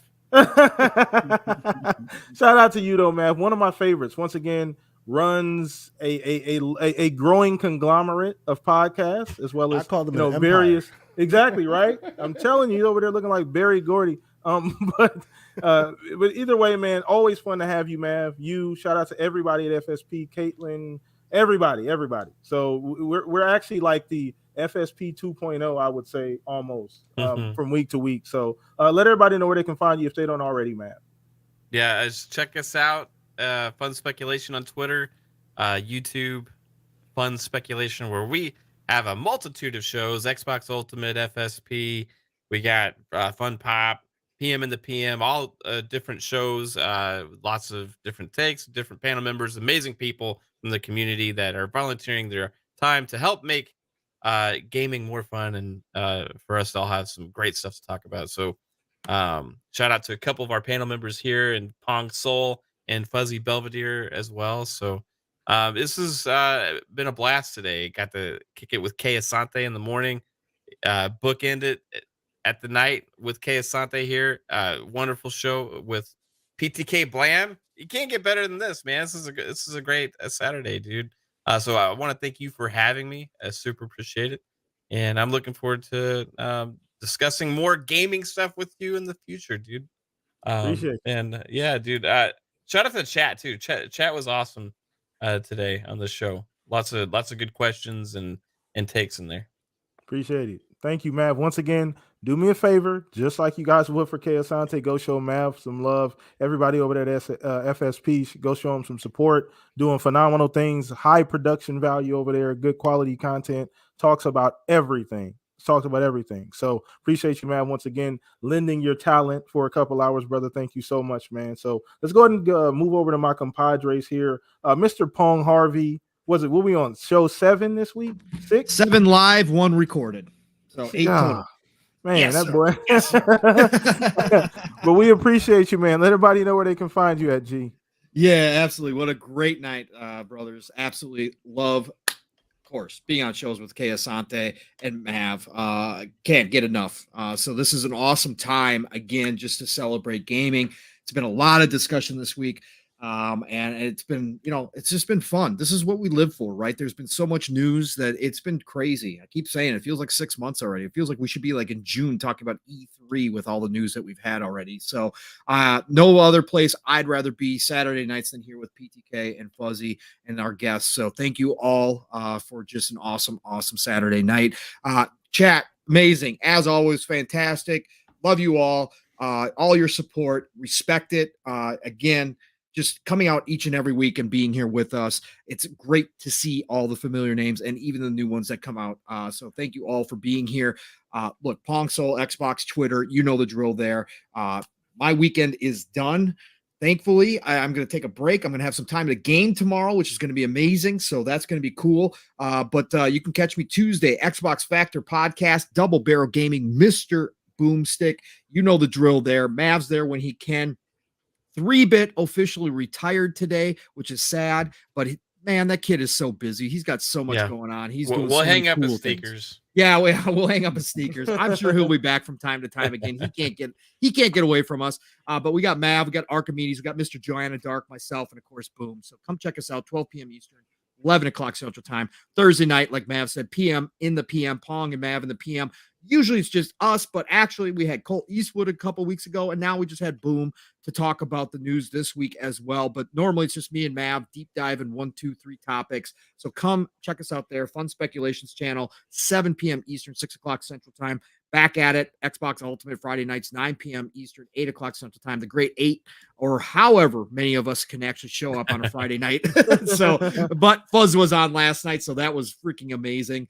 Come check us out. We're going to have a good time no matter what on Friday nights. Saturday mornings, living split screen. My brother from another Steel, Rain, and I get live, raw, and uncut with the entire industry. 3 hours plus. Buckle up. We outlast the Circle podcast over there. Even Kay Asante and Everborn can't keep up. So it's just me and Steel. So come join us. 10 a.m. Eastern, 9 o'clock Central Time. Yeah, exactly. Pause. Living split screen. Split screen, all one word. That's my Saturday mornings. Love you all. Again, Golden Age of Gaming is here, people. Enjoy this time and don't let the negativity steal your love for this hobby or whatever you are enjoying, whatever game it is, whatever your thoughts are. Don't let it be stolen because it's not worth it. This is the Golden Age of Gaming. Exciting times are happening right now. You're getting to witness the transformation of an entire industry. There's not too many people that get to say that all the time. So enjoy this ride. Play what you love what you play. And I'm going to talk to you all real soon. Have a fantastic weekend. Appreciate you, Pong. Always providing the energy, the battery of the podcast, as I like to say.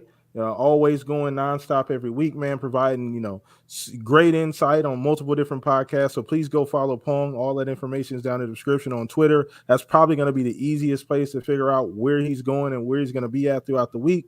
So follow him there. And last but not least, we got the smooth operator, Mr. Fuzzy Belvedere, man. Let everybody know where they can find you, brother. Well, just want to thank everyone that came out tonight. I want to thank Kay Asante and Mav for joining us tonight. This was awesome.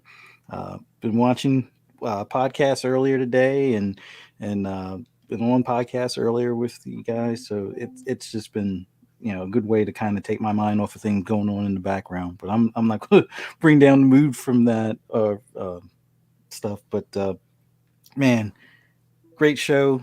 Love being on here with you, PTK and Pong.